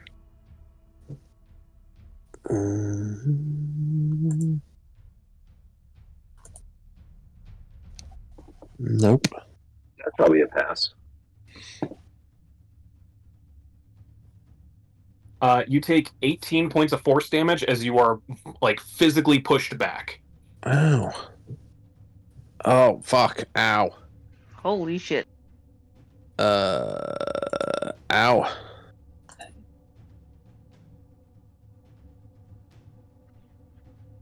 Well, I'm gonna come out of my wild shape and just be like, what the hell's happening up there? And what the hell is this?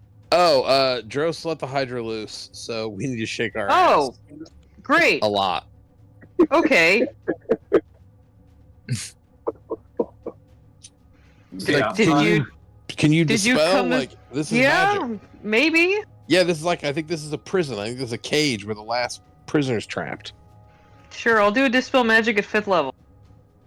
Fuck, I was just about to ask what level. Ooh. 5th level, you watch as every rune on this box goes dead, and one of the like Oh, carved shit. runes suddenly opens up in this weird like trapezoidal door, opening up a cell, inside of which is what you see is very clearly a high elf male who he looks approximately like in his 60s as a human, which you know is like centuries old as an elf, like ancient as hell. Right now looking extremely frail, very, very gaunt, like sickly. Almost all of his hair on his head is gone. Ribs very clearly visible, stomach fully emaciated, like clearly starving and has been for some time. This is an elf. Like elves are already thin by nature. This one is bone thin and has practically no muscle mass to it. At a quick glance, with your passive wisdom and passive medicine skills, he's very clearly in a trance, and you get the sense that he's been doing this for a long time to keep himself in a coma, so that his body doesn't need more fuel than it already does. Fair. Which means you're not going to be able to wake him up unless you get in touch with his mind. But even if you do, I can do even that. if you do, there's problems with that. If you wake him up, that means he's going to use more energy. Like he's not going to be very helpful. While Oh, like, we could just waking get up. him. Yeah, Just you can do that. fucking pick him up. No time for love, Let's Dr. just- Jones. Yeah, let's just pick Yeah. the old man up. He can't weigh that is much. it- What? Just out of quick curiosity, but what are both of your strength scores? 10. More than 10. 12. 12 is Fucking- what you needed. It's even this thin. It's a little hard for you, Tyler. Finn, you can pick him up easy enough. This is like I the got him. lightest. This is like picking up a toddler level of weight. All right, I'll start fucking hoofing it. Okay. You guys Yeah, I'll start also hoof it. moving. That brings us to the Hydra's turn. Someone, it does not matter, it genuinely does not matter who, please give me a d20 check. It's gotta be either me or Tyler. It could 'Cause be, we're the only ones still I'm gonna down let it here. be. I mean, shit, I'll take it. 16 there. The Hydra watched every person it was about to attack disappear or run the fuck away. It's gonna move out here and just kind of search around and not see anyone in its immediate vicinity. And it's gonna go start and trying to launch on one of the dragons. Sweet. For the moment. Keep in mind, there's 7 heads. That's a lot of perception checks if you try to sneak past. Brings us back to the top of the round. So, top of the round, Drost, you and Taylor appear there at the very top. Ingrid has the passed out prisoner, propped up against the wall. He's barely alive, a little more conscious now. Still has his shackles on for the moment, but seems to be awake and just barely lucid. Grifter is still. Go ahead and give me, actually, as you see this, give me an Arcana check. I'm away from my computer. Would you mind rolling that for me? Do.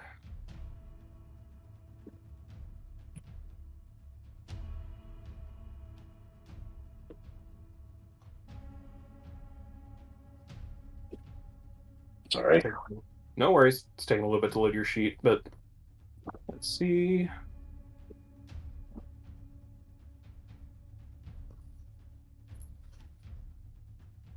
Okay.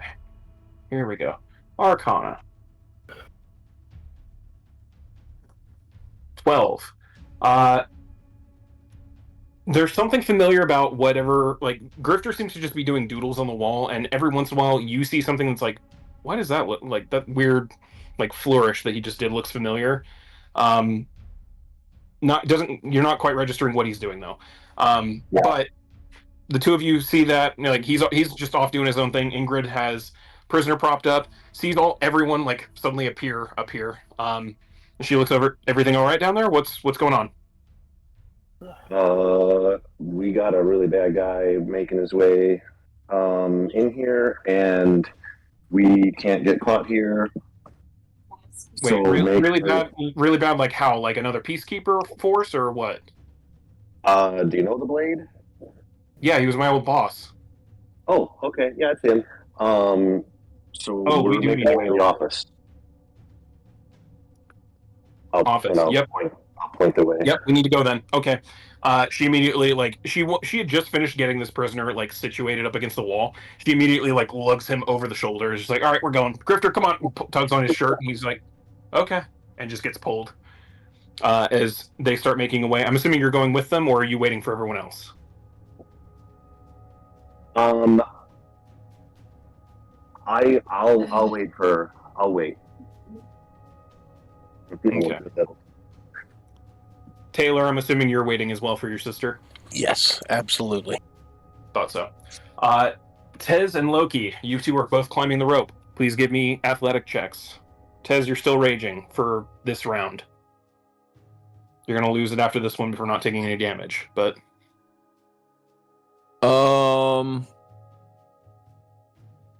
Okay. Let's see here. Bashing against the wall.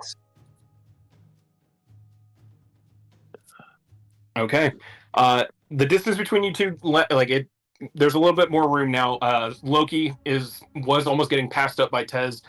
Very quickly regains his lead up there. Tez, you follow behind. You're about 10 feet below him at this point.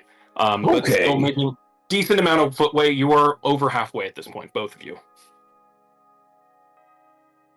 Okie dokie. And that's going to bring us back to Tyler and Finn, your joint initiative turn here. So, Finn, you have a nearly dead elf over your shoulder. You guys just booking it? Yep, I'm just on the good foot. All right. Go ahead and move 60 feet dash. Oh, there we go. Normally when carrying people, it's half movement, but this dude is legitimately light enough. It's not even a problem. There we go. Yeah, I will stay with Finn for now. Okay. Are you still? Did you? Yeah, you came out of your form, so Yeah, I don't have any more. gotcha. Noted. Okay. One of you two, please roll me a d20 luck check. Do you want to or you want me to? I got it. 15's still high. This thing's gonna keep snacking. It can't believe that the trash puppies and all these other creatures down here left a mostly uneaten abyssal dragon alone. Top back of the round.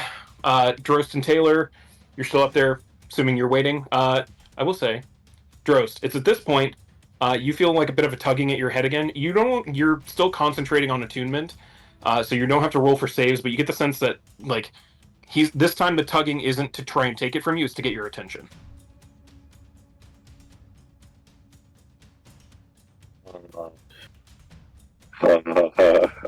I don't know if I want him to be able to see me. Yeah, I'll see what he wants. Okay. You pop into one of the cameras just to try and throw him off. You pick a different one, and he very quickly just turns his head and looks right at it. Almost like he's making eye contact with you. I think I have an idea of who's controlling this, and I'm very confused why you're here, because this was not part of the deal. I'd suggest leaving immediately before I have to do something, because you're now intruding on my personal work. We're on our way out. And you're leaving everything the way you found it? I mean, Totally. 100%. I will respond like, why do you think we were here? The phone's cutting out. Oh shoot, sorry. Oh no, you're breaking up. Yeah, okay. Oh, Sorry, can't hear you. I'll talk to Sorry, you, I'm talk to you going later. through a tunnel. I have ideas of why you're here. I'm not very happy that you're here, though. So I'd suggest if you found anything that you think you need, you leave it here where it should remain.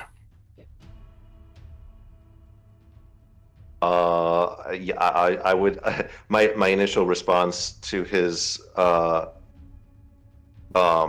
leaving everything the way we found it would have been, why do you think we were here in the first place? To leave things the way it was? But yeah, we're on our way out. Click. Let me give you one quick warning. This is now intruding on something that I have a personal interest in. Doing anything that would upset the way things were here, or taking anything that might have been very painstakingly put here, would be a bad idea. I'm going to give you 5 minutes, and then I'm going to destroy this door, and I will take this place by force, alone if I have to. This is your only warning. And you see he raises his blade, points at the crystal that you're looking through. A bolt of green light smacks into it, and you see all of the crystals in that room go dead.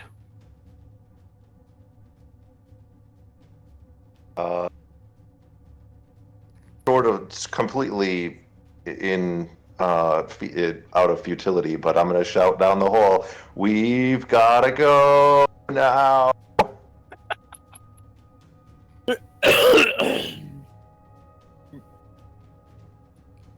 Oh my god, the Chosen. Yeah, that's perfect for him, honestly. I'm gonna, I'm gonna, whoever is by me, I'm gonna be like, he's really pissed. We just totally pissed in his cornflakes. I think it's just Taylor that hears this. Yeah. Yeah, well, Basically. that's right. It was just him and I that teleported to the top. Just be like, I hope he doesn't. Yeah. I don't know. What can he do? I guess. It's a very good question. That's it. I guess we'll find out. Guess so. Tez and Loki, give me athletics checks again, please. Tez, you are no longer raging.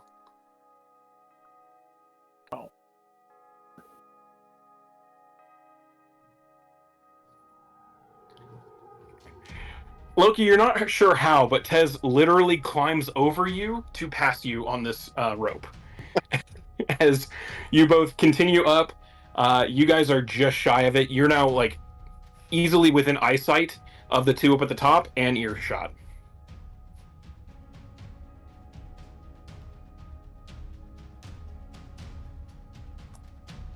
That's those two. All right, Wonder Twins down there. 60 feet of movement, I'm guessing? Yep. Yup.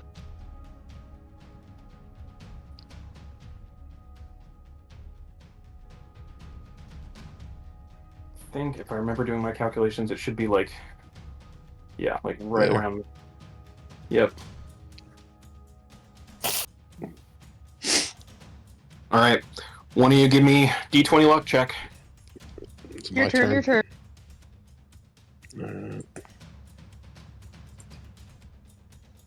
Ooh. There we go. What we needed. Fitting, now Perfect. you guys are kind of close. So, I'm going to roll these in front of the board.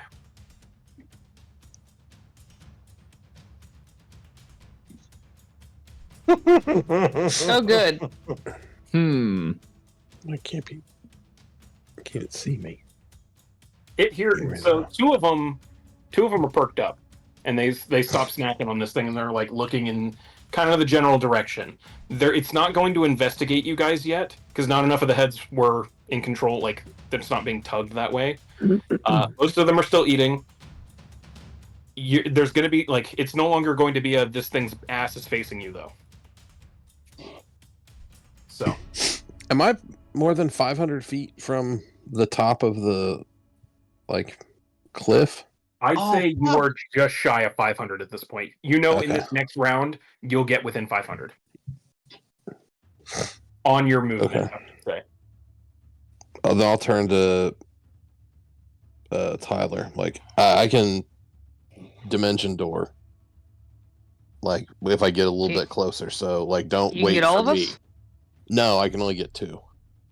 So that's what I'm saying. If you can go faster than me, don't. I'm pretty sure you're fast, so don't wait up. Okay, I will not wait up. I mean, I won't teleport up without you unless I have to. I mean, push comes to shove, I'll toss this fucking old dude and let the fucking Hydra eat him. No, it's alright. I can make it. I can run and go. I'll be good. Okay. Top of the round, Dross Taylor still waiting.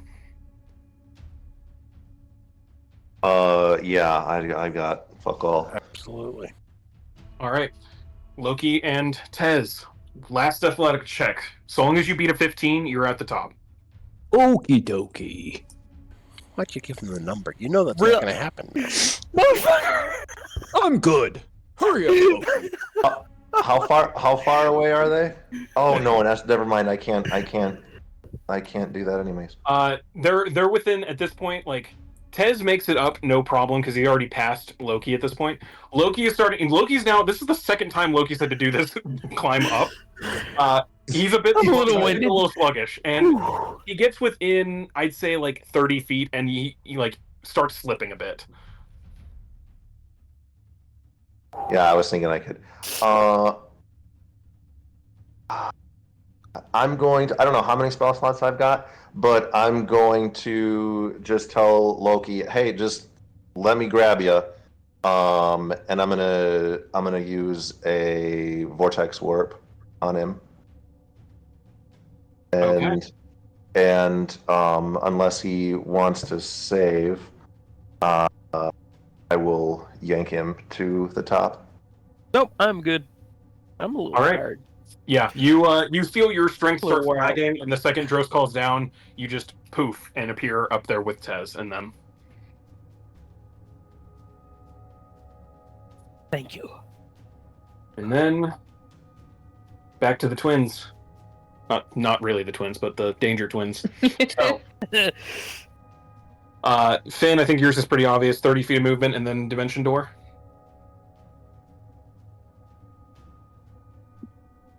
I'll hold off on dimension dooring until I have to.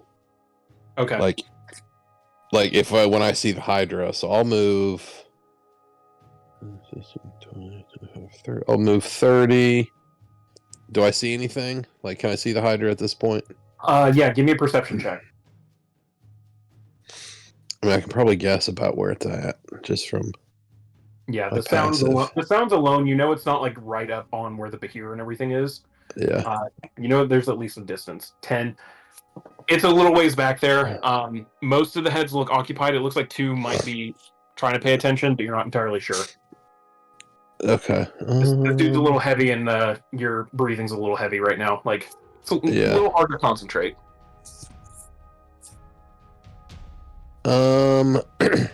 Well, technically, Tyler goes before me, so...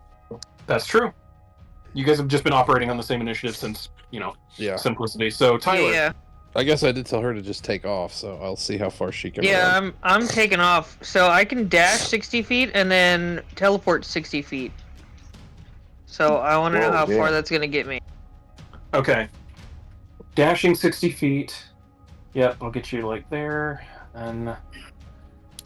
Dashing 60 feet will put you a little bit past the Bahir. Okay. Not quite to the rope or anything like that. Bonus action will definitely put you up on the rope, a little ways up, like, above the ground. Okay, cool. I would like to do that. Okay. Yeah, Finn, you watch as Tyler runs by. She blows my fucking doors off. I'm teleporting. Yep. Makes her way past the Bahir and then just poof. Done. All right. The rest of you see Finn and a very, very, like, old, emaciated high elf on his shoulder. Hey, I found this guy in the cage. Tyler's on her way up. Oh, okay. You got him out. Good job. And yeah, for the sake of this, Tyler, give me a quick athletics check. Oh.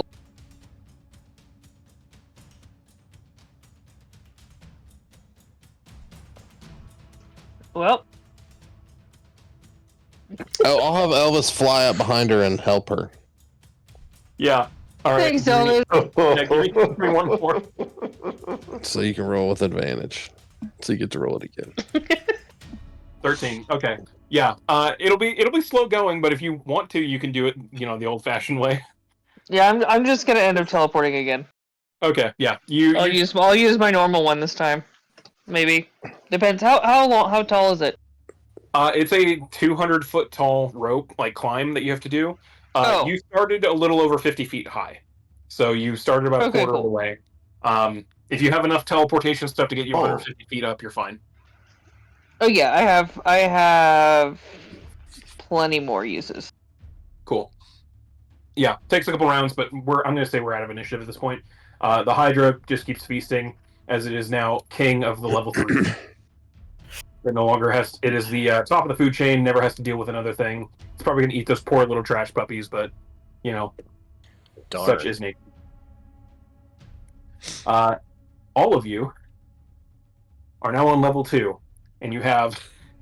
So Ingrid took Grifter and the other one, the prisoner, 10642, to the commandant's office.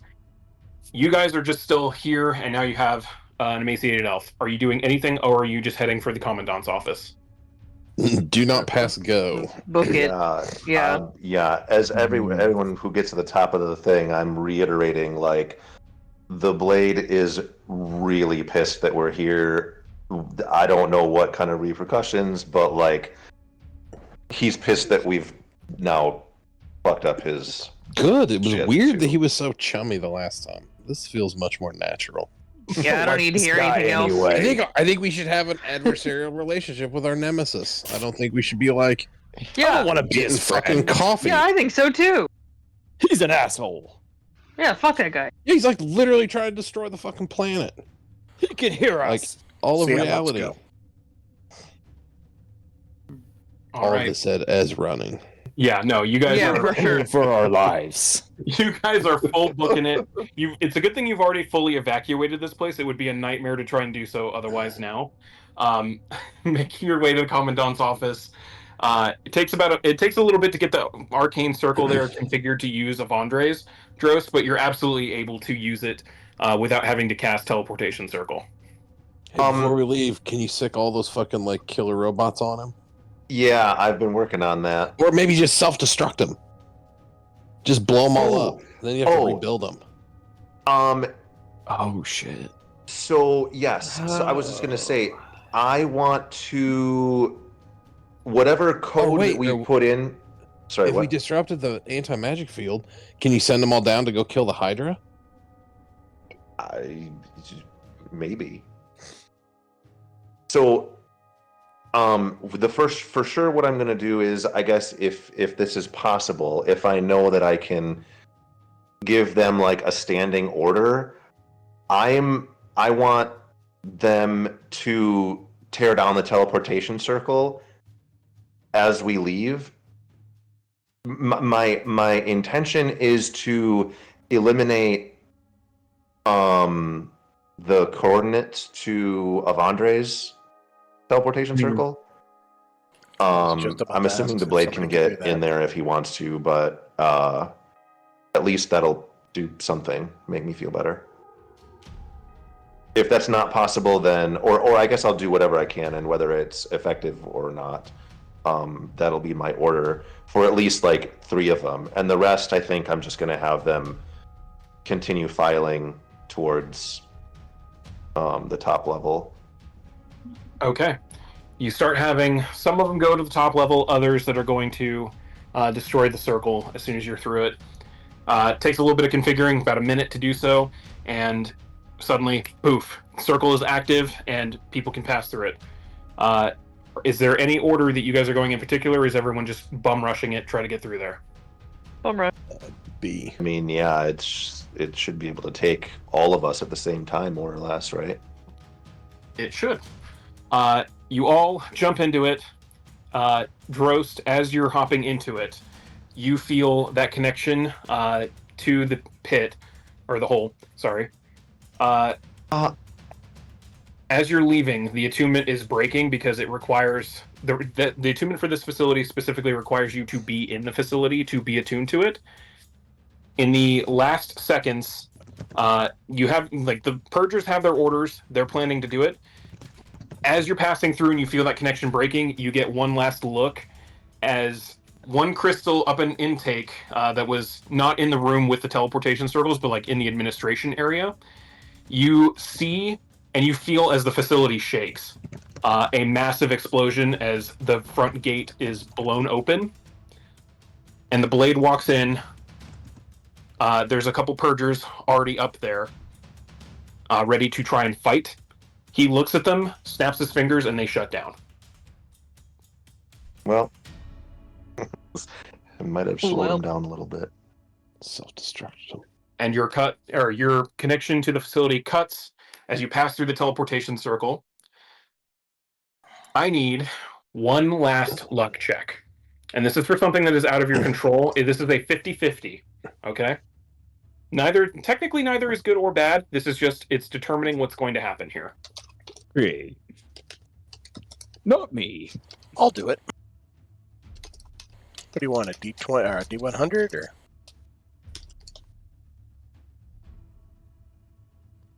Yeah, give me a D20. We'll do a D20. And yeah, you guys did grab everything from that. I suppose that makes sense. That makes, yeah. 16. It's a good thing you rolled high. You walk through the teleportation circle. There's a big flash. You feel yourself being jaunted through realms and suddenly appear in Avandre's cave, in his little office there in Krillaria, with all of your friends and the people you have now saved. As Avandre sits at his table, sipping some tea. Oh, wasn't expecting so many guests. I'll go ahead and I just shouted him before he gets another word out. Like, the blade's right behind us. I don't know what you got to do to cut off the link to where we just were, but just sort of move away from the circle. Move away from the circle. Yeah. Yes. Yeah. He ushers all of you away from his like. Yeah, he moves you guys all away from the permanent fixture circle that he has there, points one finger at it, and says something, that's some kind of arcane spell, and you watch as that circle disintegrates. There. Now he can't follow. Sorry about that. That's all right. I have only more than enough years, probably. It's only a year's worth of work. This dude's not doing so hot, so I don't know. Oh, 2. Okay. He's going to do a quick intelligence check here. First off, Yeah, you have somewhere I can like lay him down. Is there a table? yeah, but let's get them to the. These two need medical attention very clearly. He starts like looking. Actually, all 4. Ooh. Well, this one he points at Grifter. Grifter seems this one seems fine-ish, at least Hale. Points at the wolf. She's clearly very exhausted. She needs bed rest and fluids. Both of them. Oof. Okay, let's get them. And he opens up the doors like, let's go. Like, this is not a good place to treat them. Essentially. Yep. But very quickly, because you guys are in charge, you literally can order it. You have a medical tent assigned, and everyone is now being taken care of. Grifter is just kind of sitting there. He's been given Avandre gave him this weird little essentially a kid's puzzle, and he just seems to be sitting playing with it, sitting next to the wolf as she's just getting fluids and bed rest now. I literally forgot that whole part about what I sent you about. Charge. Yeah. So yeah, but you've successfully managed a daring jailbreak assault of the Hole, and you've made it back to your base with 4 prisoners that were probably supposed to be dead, in addition to the dozens you have saved as well from the political prisoner area. Woohoo! I'm gonna We crash did on one of good. those beds too. We did. I'm We tired. did run from the blade pretty quick, though. We're still very afraid. I think of that him. was good. Yeah. I wonder if he still wants us to kill his buddy, the Torch. It's a very You good better question. still pay us. After he finds out what we did back there, I don't think we're getting the other half of the money. Yeah, did you tell everybody what he said? Yeah, The things we found there. As soon as we're safe and through here, I would have recapped the. I'd be real pissed. Oh, he's not happy. If he said, I'm "Leave assuming everything this. how it was," I'm yeah, assuming that's that fine. dude was not supposed to come out of there. Oh no, that dude is supposed to be there for sure. If he said, "Leave everything how it is," we wrecked the entire facility. Yeah, There's that no way entire he's place not mad. is. All Sucks those for him. left was the Hydra. We killed everything else. Yeah, sucks for him. It's literally a shell of a prison. It was empty. Yeah, there's nobody in there anymore. Yeah, we took Yeah, you did that's do him their that fault. favor. We got rid of all the bad guys. Yeah. He should thank us. I don't think. Somehow I don't think I he's agree. Mind.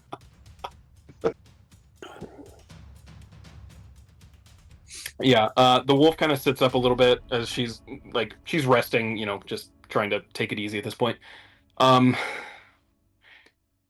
So okay, the boss was there, mad. He said he said he put something here, painstaking. Everyone go ahead and give me an insight check.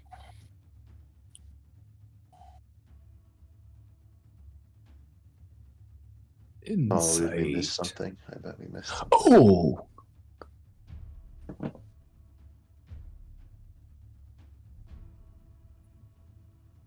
Okay, everyone that rolled higher than a 15, you're able to see. She as she's sitting there sitting up pondering it, her eyes are flitting from Grifter over to prisoner 100 over to prisoner 10642. You genuinely don't think she has any idea which one of them he was referring to, if not all of them. It's as she's just kind of thinking you can almost see it the gears in her head trying to figure out which one of them was being referred to in that instance.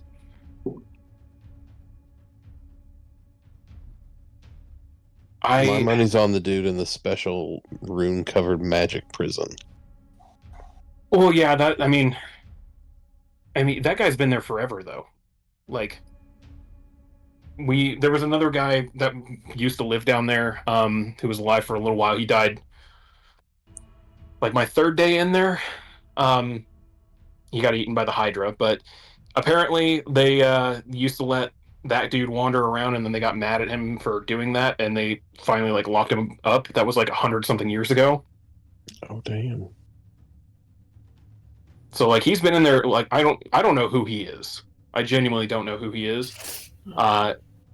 She looks over at 10642. I have an idea of who he is, but I think we're going to need to get those cuffs and that brace, like that, like, collar off of him before we can find that out. Because that's the one. That's the 10642. That's the one that I know about. No. She then looks at Grifter, who's the one you know about. Okay. And I think I know who he is, and it makes me think that this is the one he's mad about, but I don't know enough to know that. Yeah, he's the old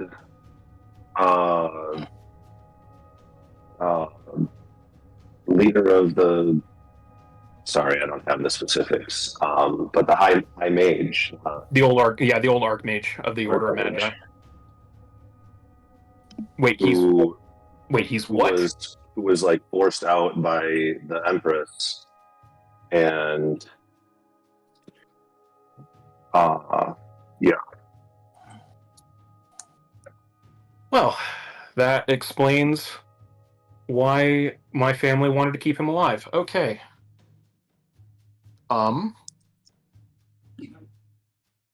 So, let's do. Okay, hold on. We should do a quick recap because it's been a couple weeks since I've seen you guys, right? How's the war going? I mean, we're officially in charge of it. We won, basically. Yeah. We're winning. You're winning. Okay. Sure. Right? No. Yeah, we're winning. Oh my god, I love that. I mean, you know about Yord. Look at my hammers. Well, yeah, like I was at Yord, so I know that part. Yeah. But like, has anything happened with Oakland or Elvenon yet? Well, I mean, I think this may have started Elvenon well on its way to rebellion once we freed all the political prisoners. But that's kind of what this whole thing was moving things forward on Elvenon. Oakland, we kind of burned some bridges before we went to Yord, so Oakland's going to be like the last leg. Yeah, I think I heard a little bit about that before we formally met, so that sounds about right. Okay, so Elvenon's underway. So just to give you kind of an idea of what I've been doing, after Yord, I made a quick trip back up to the Northern Territories, since, the whole idea is we're going to try and do a united front thing. Made contact with my family. That didn't go very well. I'm kind of on the outs with them, but the North is very, like, honor bound, so it's one of those, like, I'll be in better graces if I, was given a quest and succeeded. So they told me I was going to be looking for someone matching this guy's description, and she points at Grifter, down in Corda, and if I got him, I could get him on a boat and then take him up north to where he'd be potentially safe. We got busted before that happened, and hence why we were in prison. But if he's the former Archmage, that would explain why they wanted him. It doesn't explain why he's like this. And she just kind of points at him again, and he's like still just messing with the puzzle, like very clearly not getting the very simple mechanism for the puzzle box. Like, is this the thing mages can do? Like, they can just make you dumb like this? Probably. Yeah, I think so. It's not very nice. Well, I mean, come on, look at him. Like, if he's supposed to be, one of the most intelligent people in the Empire, he's not right now. So He's had a rough time. So he was totally normal before you were caught by the Imperials? No, when I found him, he was wandering the streets, very confused about everything. All he knew was his name was Grifter and he needed help. That was literally all he told me. I knew him just based on the description. Like I was given the rundown, told to look for him. And that was So, kind of it. I wasn't even given a name. so he might have done this. He might have done this to himself. Like, he could have used the mind wipe spell or mind blank. I can't remember the name of it. Memory, modified memory. Modified memory, on himself, and made himself like not be able to answer questions or whatever. Is that something that mages can get around with other spells? I know you guys can get in like people's heads. Is that a thing like you can work around potentially, or Maybe. I mean, we'll try. okay? Well, I'm gonna assume Avandre would, potentially be Or better the- at than me. Twins' aunt, right? She's supposed to be a that's true. magic-y druid, right? Yeah, you guys remember the twins' aunt is a very prolific druid. She'd probably be able to help with that a little bit, if not Avandre. Who, for the record, did not follow you guys to the medical tent. He's back in his office. So, but yeah, Wolf just kind of like, okay. So that explains him. She points at the ancient ass elf. That's going to be a deeper mystery. I don't know who would be locked up for that long. I don't know enough about I don't know enough about elf history in general. So that's going to be. I'll let you guys figure that one out. That seems weird. That he was just locked up like that, and like he's like kind of moving. Like is he just like asleep? Yeah, he's in a trance. Oh, that thing elves do instead of sleep. Yeah. Oh, doesn't that only last like 4 hours? Wouldn't he like come out of it? I think he's just there. Huh. Because when they weren't feeding him. Yeah, I mean, I know, like high elves and stuff. Like, they don't necessarily need to eat like a lot compared to like us mortals, but he doesn't look great. No, he doesn't. Finn and Tyler, did you guys get a sense for like how old that prison was? Like, could have been looked or? Well, from my extensive history of praising the age of prisons, no. I was not able to discertain that information. It was some rock, that's for sure. Yep. For the record, you could do some like mental math, like some easy mental math. If the dude, like the other prisoner you have, is prisoner 10,004 or like 10642, and this guy's prisoner 100. He's been there a while. Yeah, He's been there a long time. I mean, theoretically. It also just could be the numbers are inflated because, the Empire's imprisoning thousands of people all the time. But, hard to tell.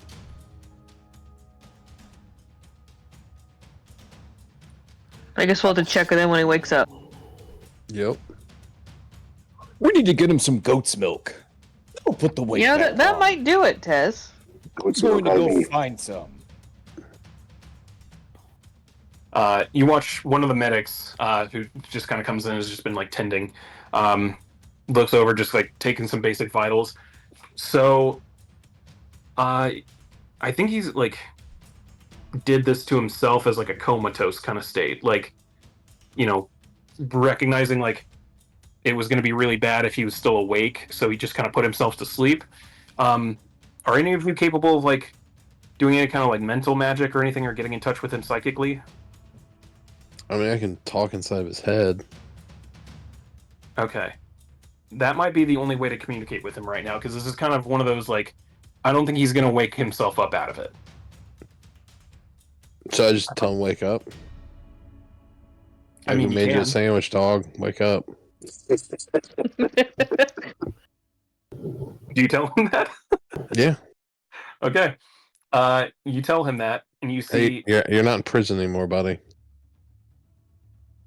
Remind me, he can't respond mentally, can he? No, nope. I'm just talking in his head. Okay. I'll just ramble for a while. It's a little bit after that. Wake up.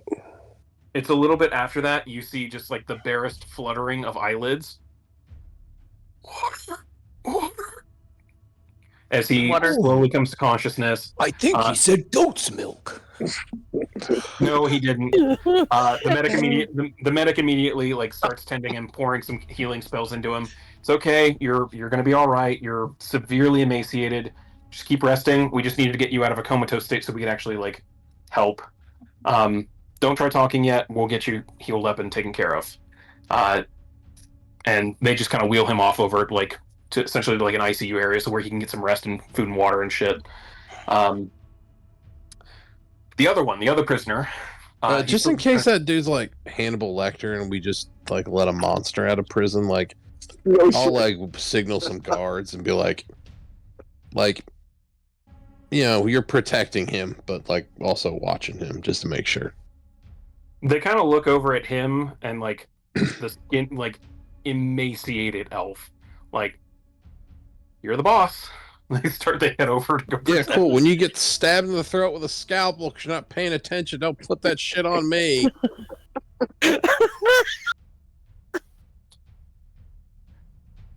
They go back to their duty, at trying to pay attention. The other prisoner, he's still sitting in here.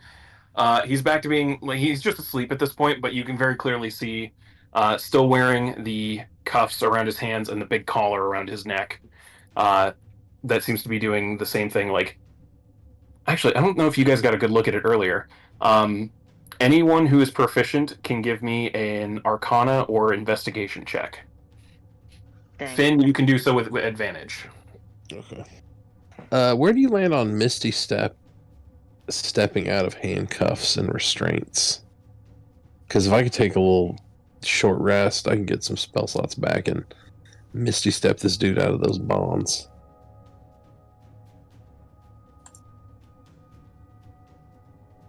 He says Arcana, right? Yes. And you said I get advantage? Yep, Woo! you specifically for a reason that'll become apparent if you succeed. I definitely did that. Yeah, you do. Yeah, Drost, you kind of take a look and it's just like something about this is kind of funky. Like, you know, you can get the cuffs off of his hands pretty easily. That's not too much of a problem. You don't know what's happening with the collar around his neck, though. Finn, you take one look at that collar and you recognize what this is. Because you have a very small version of this exact same enchantment sitting on one of your ring fingers right now. This is a massive ring of mind shielding put around his neck as a prison collar. And you get the sense just the way the runes are turned, it's not meant to prevent someone from like reaching into someone's mind like your ring of mind shielding is. It's meant to prevent someone from reaching out with their mind. Yes. Mm-hmm. Yeah, Charles, you can't tell what that is? It's a big ring. I'll tell everybody what it does. I think it like blocks his mental powers. Is he is he like sitting up? Are we talking about him like he's not there, just paying attention to us? Right now, he's just sleeping. He's Okay. he's in better condition than the elf was. He's had a little bit of time. He had some healing spells pumped into him. Now he's just trying to get over the exhausted condition. But you can wake him up without too much issue. Like he's not severely starving and dehydrated. Yeah, we should probably wake him up, talk to him, see what's up.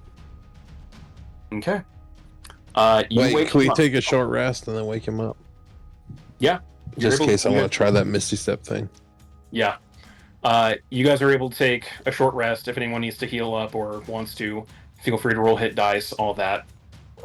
Oh, I think I will. Oh, you might. Let's see I what think I a couple of got. us might. Yep. But yeah. End of the short rest comes around. Finn, you have your spell slots back. Sweet. 31. So, guessing you're just waking him up? Yep. Okay. You kind of just nudge him awake a little bit. He wakes up, looks down. immediately like sees the cuffs off of his hands, feels the one around his neck. You see it like gets a little disheartened by that. Looks at you guys. I'm gonna call this. This is just gonna be a flat intelligence check. If anyone wants to, you can give me an intelligence check. This is to see if you're fluent in a language that's technically not in D&D. Who? I'm Everybody? fucking- Everybody has the chance at this.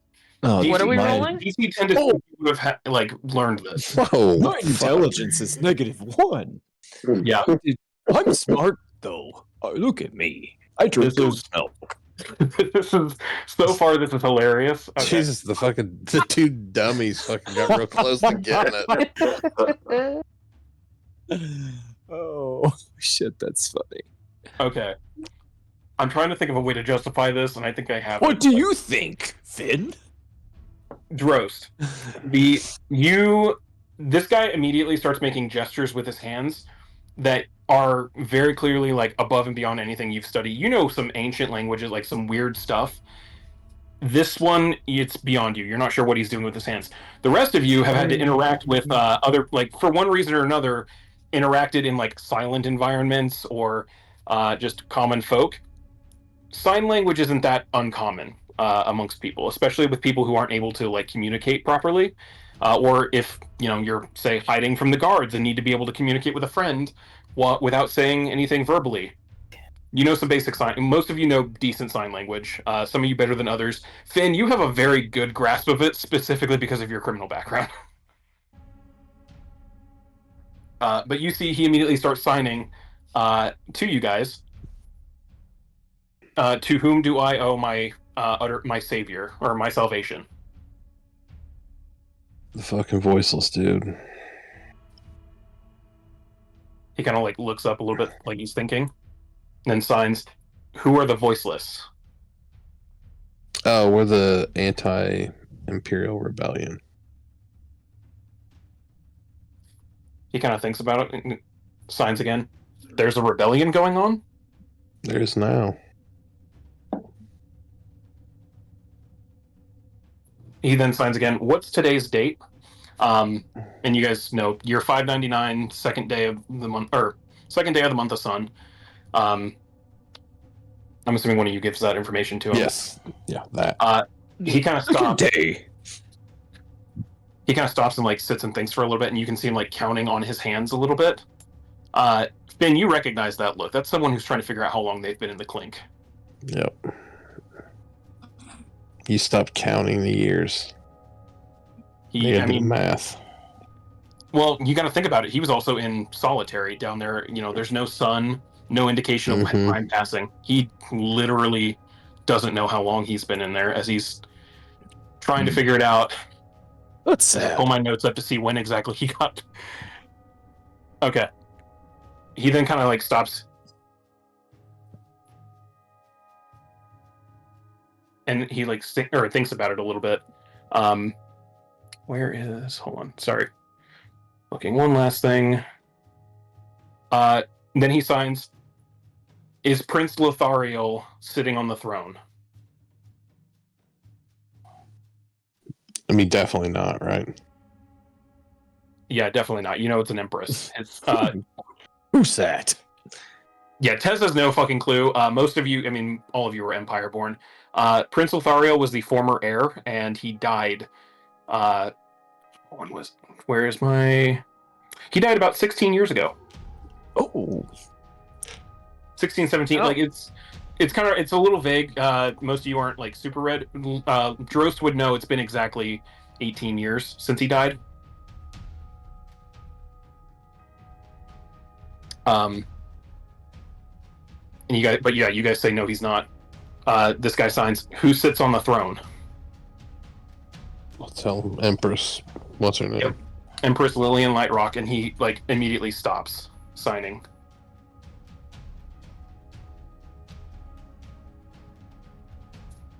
He then signs, is she married? And you guys know she technically is, to Charles Malor, the guy who Tez has that weird connection with Demogorgon. Yeah, I just signed technically.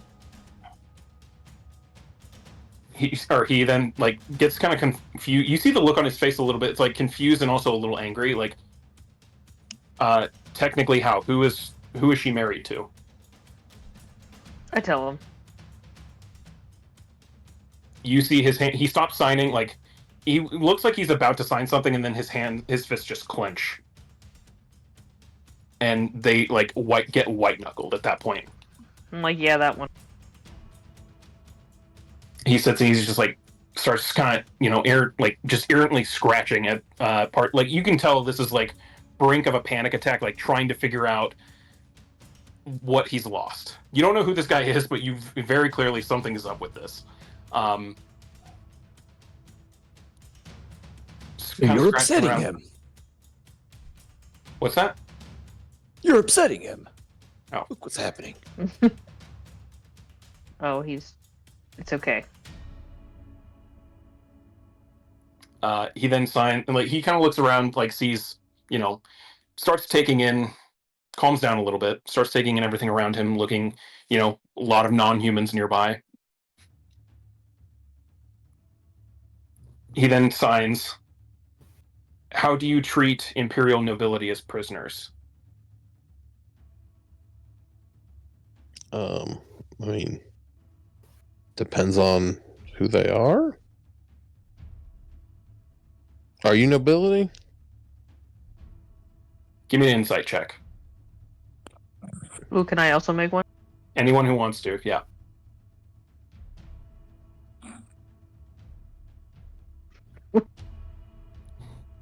I'm terrible at it. No I'm, one Going like on that shit. sign language, right? I'm not even paying attention. Drost isn't able to make it.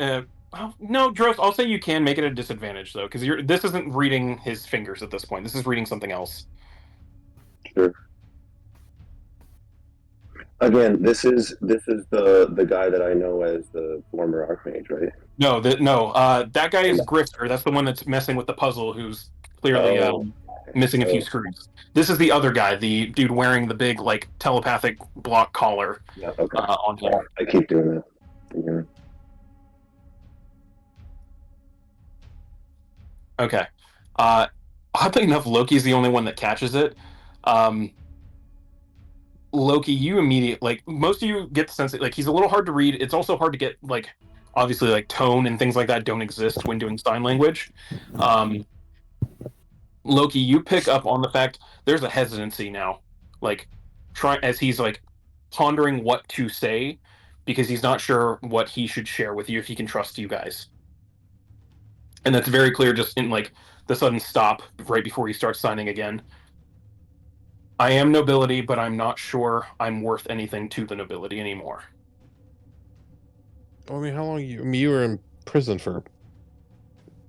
I mean, at least 18 years, right? He's sits and does the math in his head again. "I was in prison for 16 years. I thought the prince died 18 years ago. He kind of stops. He goes, and he sits and thinks, and he goes, "I don't remember that happening." Why were you there? He then starts, "I was, at one point, an important figure in the Imperial Court before whatever happened to Lothariel. My mind is fuzzy, like a blank. I have memories of being at court, and then memories picking up of being in that prison."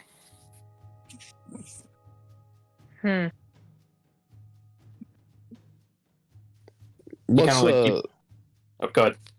I was gonna just ask him when he gets done talking. What's the collar for?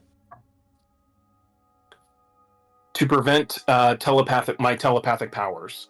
And he kind of looks at you guys and goes, "None of you are Imperial nobility born, are you?"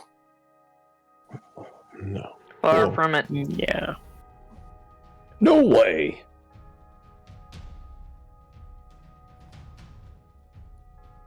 He then signs again. There's a lot of apprehension. You can very clearly, he's planning out every statement before he says it.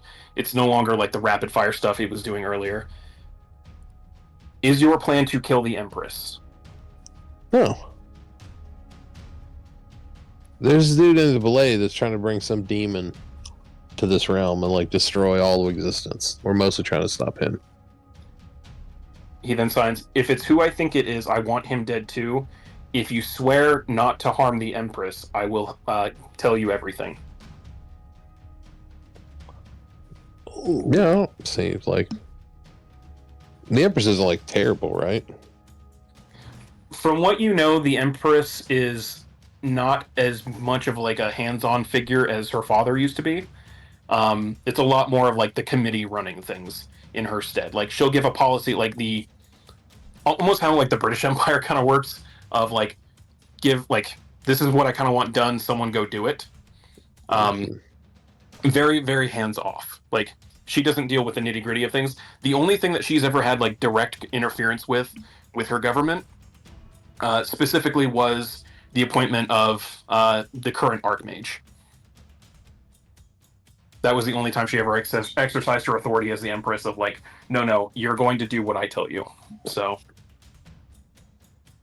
I mean, I don't want her dead. I just don't want the Empire to rule over like this anymore. You see, he kind of like thinks and he goes, the Empire is my home, but I want it to be a nice one. I require a blood oath for this. And you see he immediately like uses one of his nails and cuts open his hand and offers it forward for someone to essentially swear an oath that you're not going to harm her.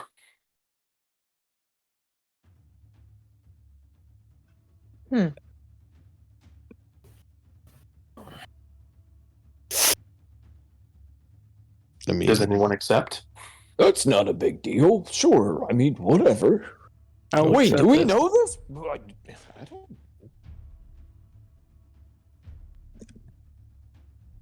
I mean, we're not like gonna assassinate the Empress for sure. No, we're not going to assassinate her, and if she comes to any harm, we're not going to be doing it. I mean, unless it's in self-defense. Right. Yeah, they need the claws. Like she's coming at me with a fucking sword. I'm not gonna like let her stab me. Yeah. Well, does anyone shake his hand and accept the deal? I do. Okay. You cut your hand and shake your hand with him. He pulls back and then begins signing. My name is Lord Edward Rose the First son of House Rose of the 10 Pillars of Meridia. I think Dros is the only one who knows enough Imperial knowledge to know. House Rose, so the 10 Pillars are like the 10 big noble families in the capital. They are literally the pillars that hold up the Empire of Meridia. House Rose used to be the like number one pillar below the Imperial family. And you know enough history to know this guy used to court Empress Lillian before she was Empress. It was a very big, like, it was published all the time. Like, they were seen out in public everywhere as kind of like a power couple. Like, it was very much expected that he was going to marry into that family. He was also best friends with the former prince, Lothariel. And I'm going to say at this point, you need to give me someone here. This is now the territory that it gets a little murky. I don't think the twins would know it. Loki definitely wouldn't. And Tez absolutely wouldn't. No way. So I think, Ben, just because you lived in a very human-centric city, and Drost because you were growing up in an academic area where, you know, news and things like that were coming in and out all the time, the two of you need to give me history checks.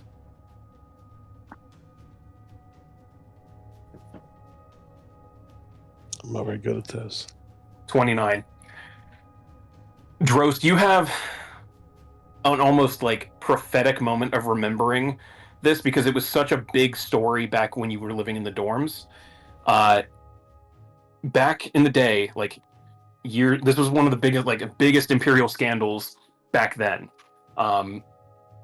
Prince Lothariel went missing. It was never confirmed like what happened with him until later when they just kind of announced like he died at sea. That was all that ever happened with that. Around that time was when Lord Edward Rose, who was best friends with the prince and the person courting Princess Lillian also went missing around that same time. But the rumors were because he had an inappropriate relationship with Prince Lothario and was rejected. And one of the big rumors was that he killed the prince and then ran away. So it's not like, again, like I'm not touching all of the conversation here. I'm assuming someone's relaying it, like someone's acting as a go-between here. Right. So yeah, like when they point out, or when they say his name. Yeah, you recognize like how important of a figure this guy is. I mean, he was literally courting the current empress, Right. And best friend to the heir of the throne. He was heir to his house, which was the number one house. No longer, specifically because of all the scandal that surrounded his disappearance. They've fallen in favor a bit since then. But this, yeah, you just stumbled onto something that is very unlikely to have been found. Yeah, I mean, I'd be like, wait, you the guy that killed the prince? He immediately like looks at you with like anger. He's like, I never would have killed Lothario. Lothario was my best friend. I'm not saying you did. That's just what everybody else said. But they're wrong. I never would have done that. I never would have harmed him, and I never would have harmed Lillian. All right, well, help us figure out who framed you and basically.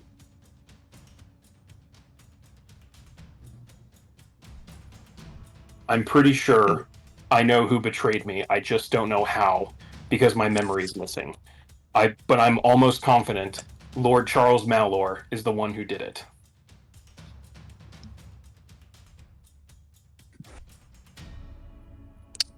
Do we know this Malor asshole?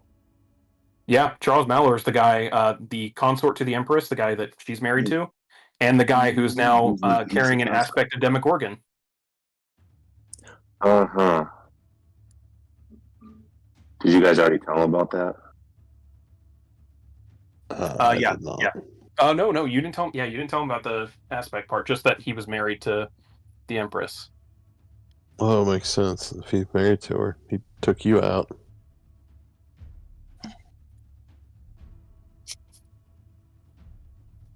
You can see like he's trying to like hold back just how angry he is. He goes, he took everything I loved from me, and probably killed the prince as well. Yeah, that makes sense. We should kill him. Immediately, he looks to you. I plan to. Oh, we can help. Sweet. Welcome to the team. We do it all the time. We're real reckless. He kind of looks around again and says, "Can one of you get this collar off of me? I want to be able to talk." Oh, I think so. I'll just relax. I'll grab his arm and I'll misty step us 3 feet to the left. Okay. You do so, and it immediately falls down. You see he kind of immediately stretches his neck out a little bit, just kind of rubbing at the skin, and you all hear in your head, "Oh, thank God, that fucking hurt to have that on me for that long."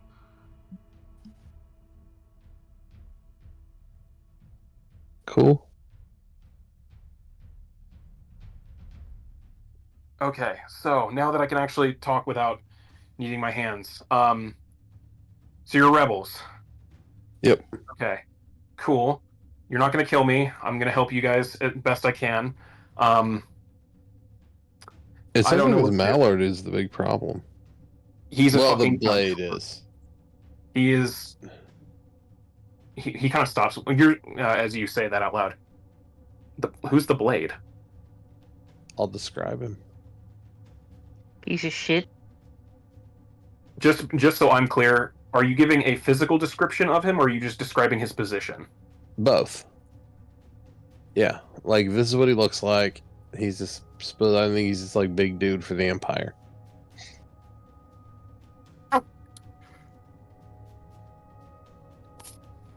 Yeah, this is what he does. This is why he's bad. Oh, and he's got Malor pregnant with Demogorgon. Yeah. He kind of That's like messed stops and up. thinks. You're absolutely certain that that's what he looks like, correct? Yeah, I'd never forget it. Yeah. You Well, know isn't him as he- the Blade. I know him as Vandrin Oakhart of House Oakhart. Oh, Ooh. And that is where we're going to leave off for the night. interesting.